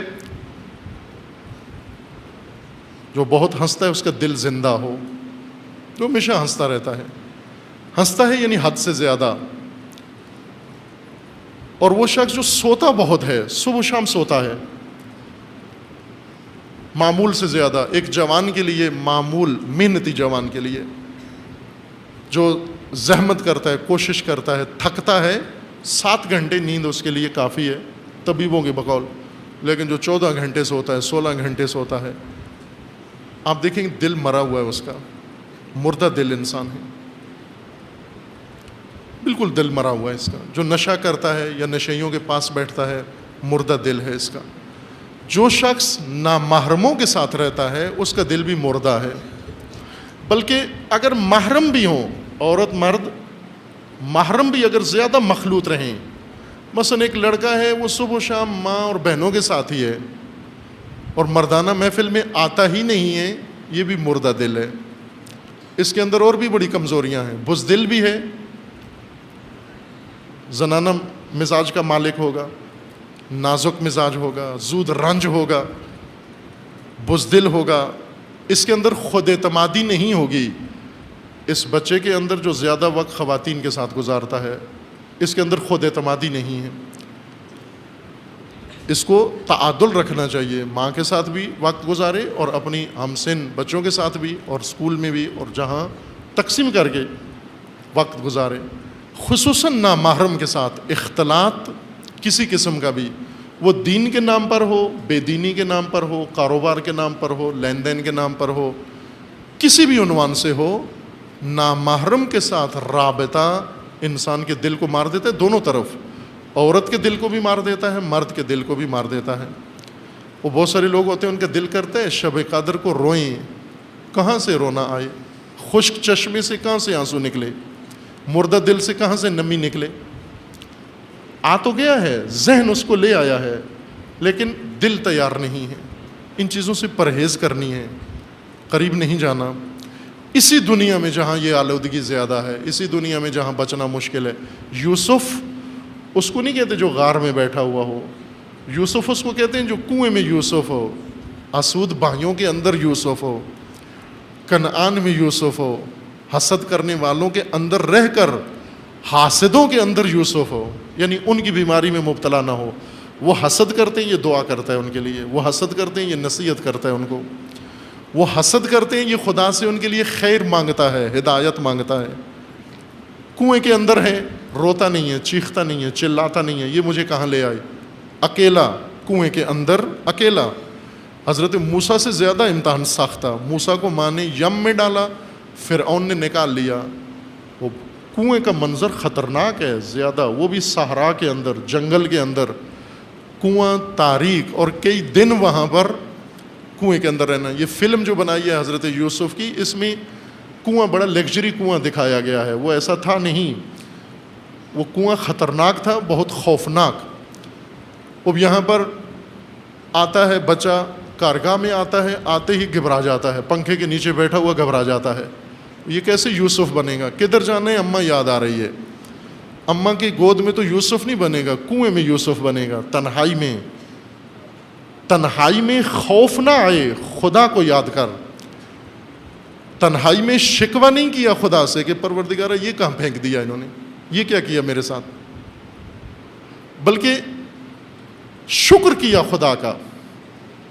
کنویں کے اندر شاکر ہے یوسف، تنہائی کے اندر. بازار میں یوسف ہے، اس عزیز مصر کے گھر میں یوسف ہے، دسترخوان پہ وہ یوسف ہے، جیل میں یوسف ہے، قدم قدم پہ یوسف ہے. عزیز من، ہم یہ نہ کہیں کہ پہلے معاشرہ پاک کرو پھر میں ٹھیک ہوں گا. اس طرح تو جانور بھی ٹھیک ہو جاتا ہے. ایک بندر کو بھی پاک جگہ پر رکھو، پاک ہو جاتا ہے. انسان ہو صاحب ارادہ. دنیا کی طاقتور ترین چیز آپ کے پاس ہے، یعنی ارادہ. سب سے زیادہ طاقت ارادے کے اندر ہے، جو آپ کے پاس ہے اور آپ اس کے قدردان نہیں ہیں اور اس کو استعمال نہیں کرتے. اور جس کو توڑنا بہت آسان ہے آپ کے لیے، بہت جلد توڑتے ہیں ارادہ. جتنا زیادہ مقدار میں ارادہ توڑتے ہیں، اتنا آج تک کسی نے کچھ اور نہیں توڑا. اتنا کسی نے کچھ نہیں توڑا جتنا انسانوں نے اپنا ارادہ توڑا ہے، اور اسی سے ضعیف ہوئے، کمزور ہوئے. عزم نہیں کر سکتے، ارادے نہیں کر سکتے. جس طرح خدا نے حضرت آدم کے لیے فرمایا کہ لم نجد لہو عزما، ہم نے آدم میں عہد کیا تھا. عہدنا الی آدم، عہد کیا لیکن لم نجد، پایا نہیں ہم نے عہد، اور عزم ٹوٹ گیا. شیطان کو موقع مل گیا یہیں سے، اور جنت سے نکالنے کا باعث بنا، سختیوں میں جانے کا باعث بنا. ایک ارادہ ٹوٹا، عمر بھر کے لیے رونا پڑا. اگر وہ ایک ارادہ نہ ٹوٹتا، وہ آدم کسی اور شکل میں ہوتے، کسی اور صورت میں. وہاں سے فرشتوں کے جرمٹ میں آدم کو ودا کیا جاتا. وہاں سے نکلنا تو ضروری تھا، چونکہ کارگاہ تھی، کارگاہ سے بالآخر ایک دن نکلنا ہے، چھٹی ہے. لیکن کارگاہ سے جاتے ہوئے کتنا فرق ہوتا ہے. وہ جو شیطان جس کو لے کے جائے اور نکلوائے اور لے جائے، اور عمر بھر پشیمان، جس کی تلافی بھی نہیں ہو سکتی. روئے آدم اس قدر روئے، پھر جا کر اس کارگاہ سے نکلنے کی تلافی ہوئی، رو رو کر. اور اگر وہاں سے فارغ ہو کے جس طرح خدا نے ان کو رکھا تھا تکمیل کر کے نصاب آتے تو شیطان کے ساتھ نہ نکلتے. شیطان و آدم اکٹھے نکلے وہاں سے شیطان کی معیت میں. اہبطوا جمیعا، نکلو، تینوں نکلو، شیطان بھی، آدم بھی، حوا بھی، جاؤ تم نکلو یہاں سے.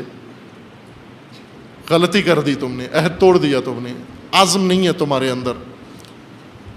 اور اگر یہ پورا کرتے یہ عہد، اس صورت میں ملائکہ فرشتے اترتے آدم کے ہمراہ زمین کے اوپر. اے فرشتوں، آدم کو لے کے جاؤ، چھوڑ کر آؤ، اس کے ہمراہ اترو. ملائکہ اترتے، وہ اہبطوا، حبوط نہ ہوتا، بلکہ جس طرح انبیاء کے لیے کہ ارسلنا، بعثنا، ہم نے مبعوث کیا ہے، نہ حبوط دیا ہے، ہم نے اٹھایا ہے، ہم نے برانگیختہ کیا ہے، ہم نے ارسال کیا ہے، ہم نے اس کو یہ ماموریت عطا کی ہے. پھر خدا کا فرمانا تھا کہ میں نے یہ کیا ہے. ابھی کہا اہبطوا، نکل جاؤ، اتر جاؤ، گر جاؤ، جاؤ زمین کے اوپر. اور زمین پہ آ کر آدم کو بہت دکھ جھیلنے پڑے.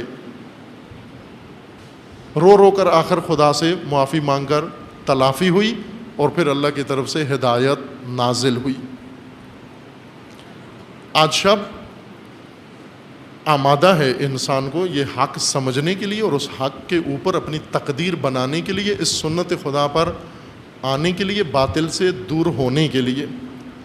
اس مثال سے ہم سمجھتے ہیں سورہ مبارکہ الرعد کی مثال، کذالک یضرب اللہ الحق والباطل، اس طرح خدا حق و باطل کی مثال دیتا ہے. فَأَمَّا الزَّبَدُ فَيَذْهَبُ جُفَاءً وَأَمَّا مَا يَنْفَعُ النَّاسَ فَيَمْكُثُ فِي الْأَرْضِ.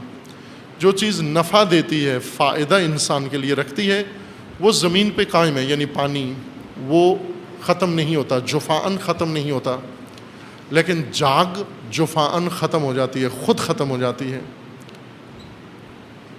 یہ حق و باطل کی مثال ہے. خوب اس مثال کو کھولنے کی ضرورت ہے تاکہ ہمیں حق و باطل مثال سے سمجھ میں آئے. مثال ان لوگوں کے لیے جن کے لیے قول ثقیل، وزنی بات بہت وزنی ہے، ان کے لیے ہلکی کر کے مثال بنا کر پیش کی گئی ہے تاکہ آسان ہو جائے. جیسے پیٹ کے بیماروں کے لیے جن کا ہاضمہ خراب ہوتا ہے، نرم غذا پکاتے ہیں، نرم غذا کہ جلدی ہضم ہو جائے. وہ بھی اسی طرح ہاضمے سے زیادہ مشکل ہے جن کا فاہمہ خراب ہے. ہاضمہ خراب ہے، آتے ہیں آ کر کہتے ہیں جی ہم ہاضمہ خراب ہو گیا، ہمارے لیے نرم غذا ہو، وہ نرم غذا پکا کے دے دیتے ہیں ان کو. لیکن ایک بندہ نہیں آیا جس نے کہا کہ فاہمہ خراب ہو گیا، میرا گڑبڑ ہو گئی، بات سمجھ نہیں آ رہی، بات ہضم نہیں ہو رہی. دال ہضم ہو گئی ہے، ٹنڈا ہضم ہو گیا ہے، بات ہضم نہیں ہو رہی. کیوں نہیں ہو رہی؟ چونکہ فاہمہ خراب ہے. ہاضمہ کی طرف فاہمہ ہے، فہم خراب ہے. اس کے لیے خدا و تعالیٰ نے نرم بات کی ہے، مثال بنائی ہے، آسان کیا حق و باطل کو. ایک خصوصیت حق کی بیان کی، ایک خصوصیت باطل کی بیان کی. خصوصیت حق یہ ہے کہ حق اس چیز کو کہتے ہیں جو پائیدار ہے، جو اللہ نے نازل کیا. انزل من السماء ماء، یہ نہیں کہا انزل من السماء زبدا، ہم نے آسمان سے جاگ اتاری، یہ جاگ پگھل کے پانی بن گئی، یہ نہیں فرمایا. ہم نے آسمان سے پانی اتارا، پانی بہہ نکلا، سیال ہوا، سیلانی آب سے جاگ بن گئی. حق و باطل یہ ہے، ہم نے جو بھی اتارا، جو قرآن میں ہے، جو نبیوں کو دیا، جو اماموں کو دیا، جو وحی کے ذریعے اتارا، یہ حق ہے. یہ پانی ہے، مانوی پانی ہے. یہ پانی مثال ہے اور ہدایت ممثل ہے. اصطلاح میں اس کو، چونکہ کذالک یضرب اللہ الامثال للحق والباطل، خدا اس طرح حق و باطل کی مثالیں دیتا ہے. مثالیں جن امور کے لیے دی جاتی ہیں، جن موضوعات کے لیے مثالیں دی جاتی ہیں، ان کو اصطلاح میں ممثل کہتے ہیں. وہ مثال تو سمجھ میں آ گئی، پانی اور جھاگ، لیکن یہ نہیں سمجھانا مقصود تھا پانی اور جھاگ، یہ دکھانا مقصود تھا. دکھا کر سمجھانا یہ تھا کہ حق و باطل کیا ہوتا ہے. حق پانی ہے، وہ پانی کی ایک خصوصیت یہ ہے کہ اللہ نے نازل کیا ہے، جھاگ اللہ نے نازل نہیں کی. جھاگ پانی کے سیلان سے خود پیدا ہوئی، پانی کی حرکت سے پیدا ہوئی. جب پانی کے اندر حرکت ہوئی، ہوا بھی داخل ہوئی، ہوا اور پانی کے اختلاط سے جھاگ بنی. پس جھاگ اللہ نے نہیں بنائی. انزل من السماء ماء، ہم نے آسمان سے پانی اتارا. خوب، یہاں سے ہمیں ایک خصوصیت حق کی سمجھ میں آ گئی کہ جو بھی اللہ نے بیان کیا ہے انسان کے ہدایت کے لیے وہ حق ہے، وہ پانی ہے، مانوی پانی یا ممثل ہے وہ. خوب، اس حق پر عمل سے، اس حق پر جب انسان چلتا ہے جو اللہ نے بیان کیا، جو بھی خدا نے بیان کیا وہ حق ہے، جو حکم بیان کیا وہ حق ہے، صرف وہ حق ہے بس. اور جو اللہ نے بیان نہیں کیا وہ حق نہیں ہے. جو انسان نے گڑھ لیا وہ حق نہیں ہے، جو انسان نے بنا لیا وہ حق نہیں ہے. خرافات حق نہیں ہیں. کیوں؟ اللہ نے نازل نہیں کی. اب آپ خود غور کریں گے، ہم جو کام کرتے ہیں ان میں سے کتنے اللہ نے نازل کیے ہیں، حکم اللہ نے اس کا دیا، اور کتنے ایسے ہیں جو ہم بغیر اللہ کے حکم کے کر رہے ہیں. یہیں سے جھاگ اور حق، باطل اور حق الگ ہو جائیں گے. جو اللہ نے نازل کیا ہے وہ حق ہے. اگر وہ اپنایا، اس پر چلے، یہ حق ہے. حق پر جب انسان چلتا ہے، حق پر چلتے ہوئے کچھ چیز حق کے ساتھ مخلوط ہو جاتی ہے، اور وہ ہے ہوا. ایک ہوا ہے الف کے ساتھ، ایک ہوا ہے یہ کے ساتھ، اور کھڑی الف اوپر. ہوا دو طرح سے لکھا جاتا ہے، ہے دو آنکھوں والی واو، اور اس کے آگے الف، ہوا. یہ ہوا جس کو آپ ونڈ کہتے ہیں مادری زبان میں، باد، اس کو فارسی میں کہتے ہیں باد. ری، البتہ باد ہوا کو نہیں کہتے، ری کہتے ہیں، لیکن اردو زبان میں ہوا اسی باد کو یا ری کو، جو ہوائیں چلتی ہیں ان کو باد کہتے ہیں یا ہوا کہتے ہیں. یہ ہوا پانی سے مخلوط ہو جاتی ہے، بلبلہ بنتا ہے، جھاگ بنتی ہے. ایک اور ہوا ہے، اس کو قرآن میں بھی ہے اس کا ذکر، وہ قرآنی اصطلاح ہے، یہ بھی قرآن میں ہے ہوا، لیکن اس کا زیادہ ذکر ہے. یہ ہوا ونڈ نہیں ہے جو باہر چلتی ہے، بلکہ یہ ہوا انسان کے اندر ہے، انسان کے نفس میں ہے. دو آنکھوں والی واو، یہ اور اوپر کھڑی زبر، ہوا، ہوائے نفس، خواہش، اس کا مطلب ہوتا ہے خواہش. جب انسان حق پہ چلتا ہے، حق اللہ نے جو نازل کیا وہ حق ہے، اس حق پہ جب آگے بڑھتا ہے، بیچ میں ہوائے نفس آ جاتی ہے، بلبلہ بن جاتا ہے، جھاگ بن جاتی ہے، یہی باطل ہے. حق کے اندر، اللہ کے بیان کیے ہوئے حکم کے اندر، خدا کی ہدایت کے اندر جب انسان کی خواہش چلی جاتی ہے، ہوائے نفس چلی جاتی ہے، جھاگ بن جاتی ہے، یہ جھاگ باطل ہے. اس جھاگ سے انسان تباہ ہو جاتا ہے، اس جھاگ پر قدم رکھنے سے انسان خراب ہو جاتا ہے. اس لیے اللہ تعالیٰ نے روکا کہ ہوائے نفس سب سے زیادہ خطرناک چیز ہے حق کے لیے. جادہ حق چننے کے لیے اور جادہ حق پر چلنے کے لیے دو مشکلیں ہیں، ایک شبہہ اور ایک شہوت. شبہات، جس طرح امیر المومنین کے خطبے میں تھے، شبہات وہ خواہشات ہیں جو اعتقاد کے اندر داخل ہوتی ہیں، اور شہوات وہ ہوائے نفس و خواہشات ہیں جو عمل کے اندر داخل ہو جاتی ہیں. جب یہ دو چیزیں کسی کی رائے میں شبہ آ جائے، خواہش آ جائے، یہ باطل ہے، یہ باطل بات کر رہا ہے، چونکہ تیری خواہش اس کے اندر آ گئی، ہوائے نفس اس کے اندر آ گئی، بلبلہ بنا دیا، جاگ بنا دی تو نے، پائیدار نہیں ہے، ناپائیدار ہے۔ حق وہ ہے جو خدا نے بیان کیا ہے، شریعت، دین خدا، قرآن، رسول اللہ کا فرمان و سیرت و اہل البیت کی سیرت و فرمان، یہ حق ہے، یہ منبع ہے حق کا۔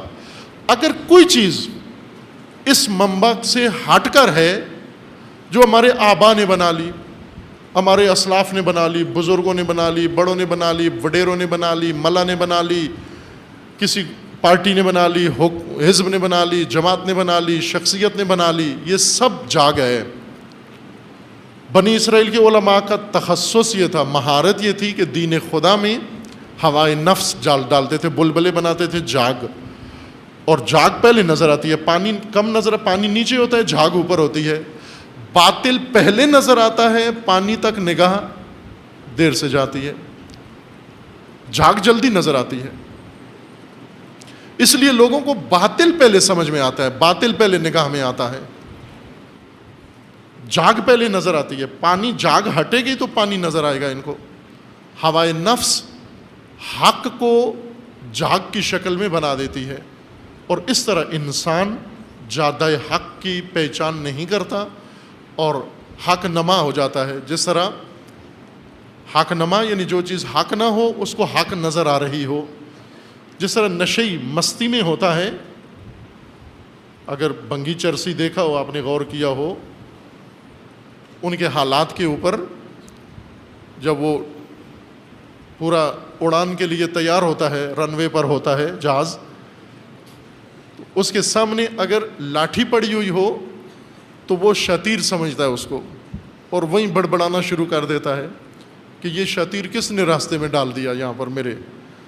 اگر کنکری پڑی ہوئی ہو کہتا ہے یہ چٹان کس نے میرے راستے میں رکھ دی۔ اگر چھوٹا سا کسی کے پاؤں کا نشان ہے، کھڈا ہے، تو وہ کہتا ہے یہ خندق کس نے کھود دی میرے راستے میں، اس کو یہ خندق نظر آتی ہے۔ یہ حالت انسان کی ہو جاتی ہے کہ اس کو حق نظر نہیں آتا، حق نما نظر آتا ہے، یعنی باطل حق کی طرح نظر آتا ہے۔ ادھر سے کچھ ماہرین ہیں جو حق کو باطل اور باطل کو حق بنانے کا فن جانتے ہیں۔ تلبیس الحق بالباطل۔ اب قرآن نے اس ایک سنت سے مربوط کتنے قوانین ذکر کیے ہیں جن کو انشاءاللہ اگلی شبوں میں بیان کرنا ہے۔ ایک تلبیس الحق بالباطل، ایک تکتیم الحق، ایک تدمیل الحق علی الباطل، ایک تدہیز الباطل علی الحق یا بالحق۔ یہ وہ قرآنی اصطلاحات ہیں کہ قرآن فرما رہا ہے کہ حق و باطل کے اندر یہ سب کچھ ہوتا ہے۔ عقل مال بالباطل۔ ماہرین ہیں علماء یہود، یہ سائنٹسٹ تھے انہی کاموں کے، موجد و مخترع، کہ حق کو باطل بنانا، باطل کو حق بنانا، اور اس کے بدلے میں حقیر پیسے لینا، حقیر معاوضہ لینا اور لوگوں کو گمراہ کرنا، یہ ان کا کام تھا۔ بس ہمیں پہلا کام حق و باطل کے مفہوم سے آشنائی کے بعد اب حق و باطل کا پیمانہ سمجھنا ہے۔ حق و باطل کا پیمانہ یہ ہے، جو اللہ نے نازل کیا، انزل من السماء ماء، وہ حق ہے۔ جو اللہ نے نازل نہیں کیا بلکہ خود پیدا ہو گیا، معاشرے کے حرکات کی وجہ سے پیدا ہو گیا، معاشرتی زندگی سے پیدا ہو گیا، رسومات پیدا ہو گئیں، خرافات پیدا ہو گئیں، لوگوں کے ملنے سے یہ آراء پیدا ہو گئیں، یہ سب باطل ہے، یہ جاگ ہے، یہ اللہ نے نازل نہیں کی بلکہ اللہ کے نازل کیے ہوئے حق کے ساتھ تعلق کی وجہ سے خواہشات شامل ہو کر باطل بھی حیات انسانی کے لیے ایک راستہ بن گیا ہے۔ کام یہ کرنا ہے کہ ہم نے تسویہ کرنا ہے حق و باطل کا۔ اس کا بھی قرآن نے ذکر کیا کہ دو کام کرنے ہیں آپ نے، ایک احقاق الحق، یہ بھی قانون ہے، اللہ کا حکم ہے کہ سنت حق و باطل میں انسان کا فریضہ احقاق الحق، یحق الحق، اور ایک ہے ابطال الباطل، باطل کو ابطال کرنا و حق کو احقاق کرنا۔ یہ آپ کے فرائض میں سے ہے سب کے، پیمانہ حق و باطل کو جاننے کے بعد۔ اور آج شب خدا سے یہ حقیقت و یہ راستہ و یہ جادہ حق طلب کرنا ہے، فیصلہ کرنا ہے، اس کے اوپر قدم رکھنا ہے، اور اللہ سے یہ مانگے کہ خدا آپ کو استقامت عطا کرے، اس راہ پر قائم بھی رہنا ہے انشاءاللہ۔ اسی کا نام صراط مستقیم ہے جو خداوند تبارک و تعالیٰ نے دین و ہدایت کی صورت میں نازل کیا ہے انشاءاللہ۔ دن کو عظیم عبادت کی ہے آپ نے، اور شب عظیم تر، اور واقعاً رشک آتا ہے آپ کے اوپر، آپ عزیزوں کے اوپر، کہ یوں نہیں کہ آپ کو بچپن سے ہدایت نصیب ہوئی ہے، بچپن سے کم لوگ ہیں جن کو ملا، چند روز آپ آئے، تشریف لائے، اور اس سختی کے اندر، اس دشواری کے اندر، اور ناگواری موسم کے اندر، اور ہر قسم کے ماحول کے اندر، لیکن آپ نے الحمدللہ یہ ثابت کیا ہے کہ ہیں آپ کے وجود کے اندر خدا نے وہ گوہر و جوہر رکھا ہوا ہے جس کو آپ نے پروان چڑھانا ہے۔ آج آخری فرصت ہے، اس کو غنیمت سمجھنا ہے، جدی، سنجیدہ، اور کسی غیر متعلقہ عمل میں شریک نہیں ہونا، ایک دوسرے کو متاثر، ڈسٹرب نہیں کرنا۔ ابھی چند لحظے وقفہ کرتے ہیں 10 منٹ کا، اور اس کے بعد فوراً اعمال شروع کرتے ہیں تاکہ بر وقت انشاءاللہ آج کے اعمال انجام دے سکیں انشاءاللہ۔ یہی پانی ٹھنڈا لگ رہا ہے، ایک ہی پانی، اور دوسرے ہاتھ کو یہی پانی گرم لگ رہا ہے۔ آپ حیرت نہیں کرو گے اپنے ہاتھوں پر کہ جھوٹ بولتے ہو مجھ سے، یہ ایک پانی ہے، یا گرم ہے یا ٹھنڈا ہے۔ اب یہ ہاتھ کہہ رہا ہے گرم ہے، یہ ہاتھ کہہ رہا ہے ٹھنڈا ہے۔ ایسے ہوتا ہے چونکہ انسان کی آنکھیں، انسان کے کان، انسان کی حس لمس کرنے کی یہ محدود ہے، اس کے اندر محدودیت ہے، لمیٹڈ ہے، اس میں اتنی گنجائش نہیں ہے کہ یہ ہر حقیقت تک بڑی آسانی سے پہنچ جائیں۔ اس کے لیے حد بندی کی گئی ہے، ان حدود کے اندر اس نے ہمیں بتانا ہے۔ کچھ چیزیں یہ صحیح بتاتی ہیں، کچھ چیزیں صحیح نہیں بتاتی ہیں۔ ایک دھوکہ یہ دیتی ہیں کہ سورج کو ایک ٹکیا کے طور پر دکھاتی ہے آنکھ ہمیں، چاند ایک روٹی کی حد تک نظر آتا ہے ہمیں، اور سورج اور چاند سے بڑے ستارے اور سیارے ایسے دیے سے ٹمٹماتے ہوئے نقطے نظر آتے ہیں، جبکہ یہ سورج سے 1 کروڑ دفعہ زیادہ بڑے ہیں۔ بعض ستارے جو آپ کو نظر آتے ہیں 1 کروڑ مرتبہ سورج سے زیادہ بڑے ہیں، ان کا حجم، ان کا سائز سورج سے اتنا عظیم ہے، اور سورج زمین سے کتنا عظیم ہے، اب یہ پھر آپ کا ٹیسٹ شروع ہو جائے گا، بات ہماری حق سے دور ہو جائے گی۔ سورج بہت عظیم ہے زمین سے، اور وہ ستارے سورج سے بہت عظیم ہے، لیکن ہمیں آنکھ دکھاتی ہے کہ چھوٹا سا نقطہ ہے، یہ ٹمٹماتا ہوا دیا ہے، چراغ ہے۔ یہ دھوکہ ہے آنکھ کا۔ اس دھوکے میں سے ایک یہ پردہ ہے، نیلا پردہ جو ہمارے سروں کے اوپر ہے، اور ہم یہ سمجھتے ہیں یہ آسمان ہے، جبکہ یہ نہیں ہے، یہ فضا ہے، خالی ہے، کچھ بھی نہیں ہے اس میں۔ ستارے، سورج، چاند، سیارے، کہکشانے، یہ سب کچھ ہیں، یہ واقعیت ہیں، یہ حق ہیں، لیکن یہ نیلا پردہ حق نہیں ہے۔ آنکھ ہمیں کہتی ہے یہ بھی حق ہے، یہ نہیں ہے۔ فوراً اب آپ کے ذہن میں سحری تک یہ سوال رہے گا کہ بس یہ کیا ہے پھر ہمیں؟ قرآن میں آسمان آیا ہے، زمین آیا ہے، سماوات آیا ہے، ہم نے آسمان کے ستاروں سے آسمان کو سجایا ہے، بنایا ہے، آسمان تمہارے سروں کے اوپر پردہ بنایا ہے، سقف بنایا ہے، پھر وہ قرآن میں کس چیز کا قصہ ہے؟ اس کا نہیں ہے، یہ نیلے پردے کا نہیں ہے، چونکہ یہ خلا ہے۔ خلا یعنی کچھ بھی نہیں ہے، فاصلہ ہے، 2 ستاروں اور سیاروں کے درمیان خالی جگہ ہے۔ وہ خالی جگہ ہمیں جہاں تک لائٹ ہوتی ہے تو نیلی نظر آتی ہے، جب لائٹ ختم ہو جاتی ہے تو کالی نظر آتی ہے۔ یہ ہے خلا ہے، بالکل کچھ بھی نہیں ہے۔ یہ ہیں تو آپ اوپر آپ کو ایک نیلا خیمہ، نیلا پردہ نظر آتا ہے پورا فضا کے اندر، اور اس کے اندر ستارے نظر آتے ہیں۔ یہ نیلے رنگ کا، بلیو رنگ کا پردہ آپ کو نظر آتا ہے جسے ہم آسمان کہتے ہیں۔ اب یہ نہیں ہے، یہ کہیں بھی نہیں ہے، موجود نہیں ہے سرے سے۔ جو ہمیں نظر آتا ہے یہ موجود نہیں ہے۔ نیلا پردہ کہیں بھی نہیں ہے، نہ یہاں سے 1 کلومیٹر کے فاصلے پر ہے، نہ یہاں سے 1000 کلومیٹر کے فاصلے پر ہے، نہ یہاں سے 10 لاکھ کلومیٹر کے فاصلے پر ہے، نہ 10 ارب کلومیٹر کے فاصلے پر ہے، یہ کہیں بھی نہیں ہے۔ یہ ہماری آنکھ کا دھوکہ ہے، آنکھ ہماری دھوکے میں آ جاتی ہے، آنکھ بہت دھوکہ کھاتی ہے۔ ایک دھوکہ آنکھ کا یہ ہے کہ آپ جب زمین پہ کھڑے ہو کے نگاہ کریں تو ایک جگہ پر زمین اور آسمان ملے ہوئے نظر آتے ہیں آپ کو، جڑے ہوئے، وہ یہ بھی دھوکہ ہے۔ زمین کہیں بھی آسمان سے ملی ہوئی نہیں ہے، لیکن آنکھ ہمیں دکھاتی ہے کہ یہ ملی ہوئی ہے۔ یا ٹرین کی پٹری کے درمیان کھڑے ہو کر اگر آپ دیکھیں تو دور جا کر یہ دونوں خط، دونوں ریل آپس میں ملے ہوئے لگتے ہیں کہ ان کا فاصلہ آپس میں کلوز ہو کے جڑ گئے ہیں یہ، جبکہ جہاں بھی جائیں یہ کہیں بھی آپس میں ملے ہوئے نہیں ہیں۔ یہ آپ کی آنکھ ہے، آپ سے دھوکہ دیتی ہے، آپ کو دھوکہ دیتی ہے، اور نہ صرف یہاں دھوکہ دیتی ہے، بہت سارے اور موقعوں پر بھی دھوکہ دیتی ہے۔ جیسے کان آپ کو دھوکہ دیتے ہیں، اسی طرح سے آپ کی حصیں آپ کو دھوکہ دیتی ہیں۔ مثلاً آپ ایک برف کے پانی میں ہاتھ ڈالیں، ایک گرم پانی میں ہاتھ ڈالیں، اپنا ایک ہاتھ گرم پانی میں ڈالیں جو معمولی گرم ہو، 15 20 25 درجے کا گرم ہو، چونکہ اس سے زیادہ گرم ہوا تو آپ ہاتھ ڈال نہیں سکتے، جل جائے گا، اتنا گرم پانی اس میں ایک ہاتھ ڈالیں۔ ایک ٹھنڈا پانی ہو برف کا اور اس میں آپ ہاتھ ڈالیں، پھر یہ دونوں ہاتھ نکال کر ایک نارمل پانی میں ڈالیں، ایک ہی ٹب میں، ایک ٹب پڑا ہوا ہو جس میں دونوں ہاتھ ڈالیں، کیا ہوگا؟ ٹب میں یہ ایک ہاتھ کو یہ پانی ٹھنڈا لگ رہا ہوگا اور ایک ہاتھ کو یہ پانی گرم لگ رہا ہوگا۔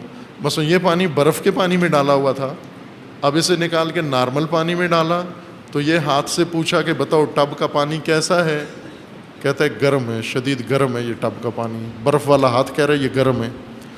اور گرم پانی سے جو ہاتھ نکال کے ٹب میں ڈالا، اس سے پوچھو کہ پانی کیسا ہے، گرم ہے ٹھنڈا ہے؟ یہ کہتا ہے ٹھنڈا ہے۔ ایک ہاتھ کو یہ اللہ سے ہستی اور ہونا دریافت کیا ہے، وہ حق ہے، اسے ہم حق کہیں گے، یعنی جو موجود ہے، جو خلق ہوا ہے، جو اللہ نے بنایا ہے، جو موجود ہے، جو ثابت ہے، جس کو پائیداری نصیب ہے، یہ حق ہے۔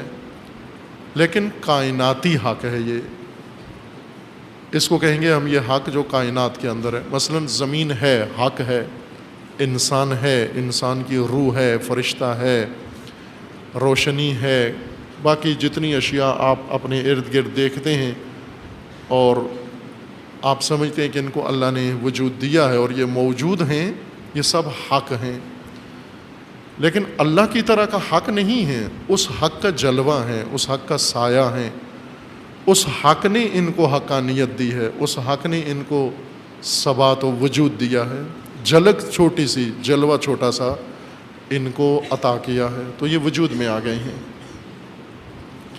یہ کائناتی حق ہے جو ابھی ہماری بحث میں شامل نہیں ہے، اگرچہ قرآن میں اس حق کے بارے میں کافی آیات موجود ہیں۔ کائنات کے اندر موجود حق، کیا حق ہے؟ زمین حق ہے، آسمان حق ہے، ان کی خلقت حق ہے، اور بہت ساری چیزیں جو اللہ تعالیٰ نے پیدا کی ہیں ان کا ذکر کر کے فرمایا گیا ہے کہ یہ حق ہیں، وہ بالحق ہیں۔ یہ چونکہ ہمارا موضوع سنن الہی حیات انسانی کے لیے ہیں اور یہ حق کائنات کے لیے ہے، حیات انسانی کے لیے الگ حق ہے۔ اصطلاح حق کی معنی یہی ہے، اس کا ثبات، ہونا، پائیداری، وجود اور ہستی۔ اس کے مقابلے میں باطل ہے، نہ ہونا، نیستی، ناپائیداری، زوال، وہ باطل ہے۔ لیکن انسانی حیات کے لیے حق اور باطل، ایک تو یہ حقائق ہے، ان سب سے انسان کا تعلق ہے، زمین سے انسان کا تعلق ہے، زمین حق ہے، زمین میں اناج اگتا ہے، یہ اناج حق ہے چونکہ موجود ہے ثابت ہے۔ اسی طرح بارش، پانی حق ہے، گرمی، سردی، لیل، نہار، دن، رات، یہ سب موجود ہیں، ان کو اللہ نے پیدا کیا ہے، یہ سب حق ہیں۔ کچھ چیزیں حق نہیں ہیں لیکن ہمیں حق لگتی ہیں۔ مثلا ایک مطلب میں ابھی عرض کرتا ہوں تاکہ آپ جن کو اونگ آ رہی ہے وہ جاگ جائیں اس مطلب کو سن کر۔ جب عجیب سی بات آدمی سنتا ہے نیند اڑ جاتی ہے، کہتے بھی ہیں کہ جب سے میں نے یہ بات سنی ہے نیند نہیں آتی، نیند اڑ گئی ہے میری۔ اور وہ یہ کہ آپ کو اگر دن کو رات کو نگاہیں اٹھا کے آپ آسمان کو دیکھتے ہیں، اعوذ باللہ من الشیطان الرجیم، بسم اللہ الرحمن الرحیم، الحمد للہ والصلاة والسلام علی رسول اللہ وآلہ آل اللہ واللعنۃ الدائمۃ علی اعدائہم وعداء اللہ من یوم عداوتہم الی یوم لقاء اللہ، اما بعد، فقال اللہ تبارک و تعالی فی کتابہ المجید و فرقانہ الحمید، اعوذ باللہ من الشیطان الرجیم، قد خلت من قبلکم سنن فسیروا فی الارض فانظروا کیف کان عاقبۃ المکذبین، ھذا بیان للناس وہدی وموعظۃ للمتقین، صدق اللہ العلی العظیم۔ سنن الہی میں بنیادی سنت حیات انسانی کی ہدایت کے لیے سنت حق و باطل ہے کہ یہ سب سے اساسی سنت ہے، اگرچہ ہمارے ذکر میں اور بحث میں تاخیر سے بیان ہو رہی ہے، لیکن ترتیب کے لحاظ سے یہ پہلی سنت ہے اللہ تعالیٰ کی، اور اس کی بنیاد پر دیگر قوانین حق تعالیٰ نے ذکر فرمائے ہیں انسانی زندگی کی ہدایت کے لیے۔ حق و باطل اشارہ کیا تھا کہ عام الفاظ و عام معنی ہے جو ہر ایک استعمال بھی کرتا ہے روزمرہ، سنتے بھی ہیں ہم اسے، اور اپنے نفس کے اندر اس کے معنی کے بارے میں کبھی بھی حیرت نہیں ہوئی کہ حق کیا ہے و باطل کیا ہے، لیکن اسے بیان کرنے میں ضرور مشکل پیش آتی ہے۔ جو معنی ہماری طبیعت و فطرت و دل میں ہیں، زبان پہ جب لانا چاہیں مشکل پیش آتی ہے۔ حق لغت میں ثابت کچھ چیز کو کہتے ہیں جس کو ثبات حاصل ہو، جس کا ہونا انسان کے لیے یا دوسرے صاحبان ادراک کے لیے واضح ہو جائے، روشن ہو جائے۔ کسی شے کا ہونا حق ہونے کو کہتے ہیں۔ اگر کسی شے کا ہونا یا ہستی یا وجود اس کا یہ آ جائے، معرض لباس وجود پہن لے، لباس ہستی پہن لے، ہونے کی حالت میں شے آ جائے، یہ حق ہے۔ اور جو چیز نہ ہو، نیستی ہو، نہ ہونا اس کے لیے ثابت ہو جائے یا نہ ہونا اس کے لیے واضح ہو جائے، اسے باطل کہتے ہیں۔ بس باطل نہ ہونا ہے، باطل نیستی ہے، باطل ناپائیداری ہے، باطل عدم ثبات ہے، ثبات کا نہ ہونا، ٹھہراؤ کا نہ ہونا، اور اس کے مقابلے میں حق ہے۔ یہ اس کا لغوی معنی ہے۔ یہی لغوی معنی کائنات کے اندر حقائق کے بارے میں یہی معنی مد نظر ہے کہ خداوند تبارک و تعالیٰ نے اس کائنات کو خلق کیا ہے۔ سب سے بڑا حق و سب سے اعلیٰ حق و سب سے بین حق و روشن حق ذات حق تعالیٰ ہے، خود خدا کی ذات۔ حق کا منبع ہے، وہ حق محض ہے، اور حق صرف ہے اللہ کی ذات۔ چونکہ ہونا فقط اللہ کے لیے سزاوار ہے، باقی اللہ کے ہونے کے پرتو ہیں، سائے ہیں۔ اللہ کے ہونے سے باقی اشیاء بھی پیدا ہوئے ہیں۔ اللہ کی ہستی، اللہ کی ذات، اللہ تعالیٰ کا وجود، اس کی نشانیاں ہیں، باقی اس کی آیات ہیں، اس کی تجلیاں ہیں۔ اللہ کے ہونے کے جلوے ہیں باقی سارے، اصل ہونا صرف اللہ کی ذات کے لیے ہے۔ اس وجہ سے اللہ تعالیٰ کے اسماء الحسنی میں سے ایک اسم حق ہے۔ حق، اگر حق کے ساتھ کوئی اور لفظ استعمال نہ کیا جائے، میرا حق، تیرا حق، فلاں کا حق، صرف حق کہا جائے، بعض علماء کے بقول یہ صرف اللہ کے لیے جچتا ہے۔ مطلق حق، حق مطلق یا حق تلک اللہ کی ذات کا حصہ ہے. اللہ کے علاوہ کسی کے اوپر عنوان حق جچتا نہیں ہے اس کے لیے. پس اصل حق ذات خدا ہے. حق سے حق ظاہر ہوا ہے، یعنی ہونے سے ہونے کی نشانیاں نکلی ہیں، ہونے سے ہونے کی تجلیاں ظاہر ہوئی ہیں، ہونے سے ہونے کے جلوے نمایاں ہوئے ہیں. جس طرح روشنی کے ہونے سے روشنی کا سایہ بھی پیدا ہوتا ہے، اگر روشنی نہ ہو سایہ بھی نہیں ہے، ظلمت محض ہے. جہاں روشنی ہوگی وہاں سایہ بھی ہوگا. سائے روشنی کے جلوے ہیں، روشنی خود روشنی ہے، باقی شعائیں بھی اس کے جلوے ہیں اور سائے بھی اس کے جلوے ہیں. سائے ضعیف جلوے ہیں اور شعائیں اس کی قوی جلوے ہیں. اللہ تعالیٰ کے ہونے کے جلوے یہ ساری کائنات ہیں. تمام نظام ہستی حق تعالیٰ نے ایجاد کیا ہے، خلق کیا ہے. ہر شے کو لباس ہستی اور لباس وجود پہنایا ہے. جس نے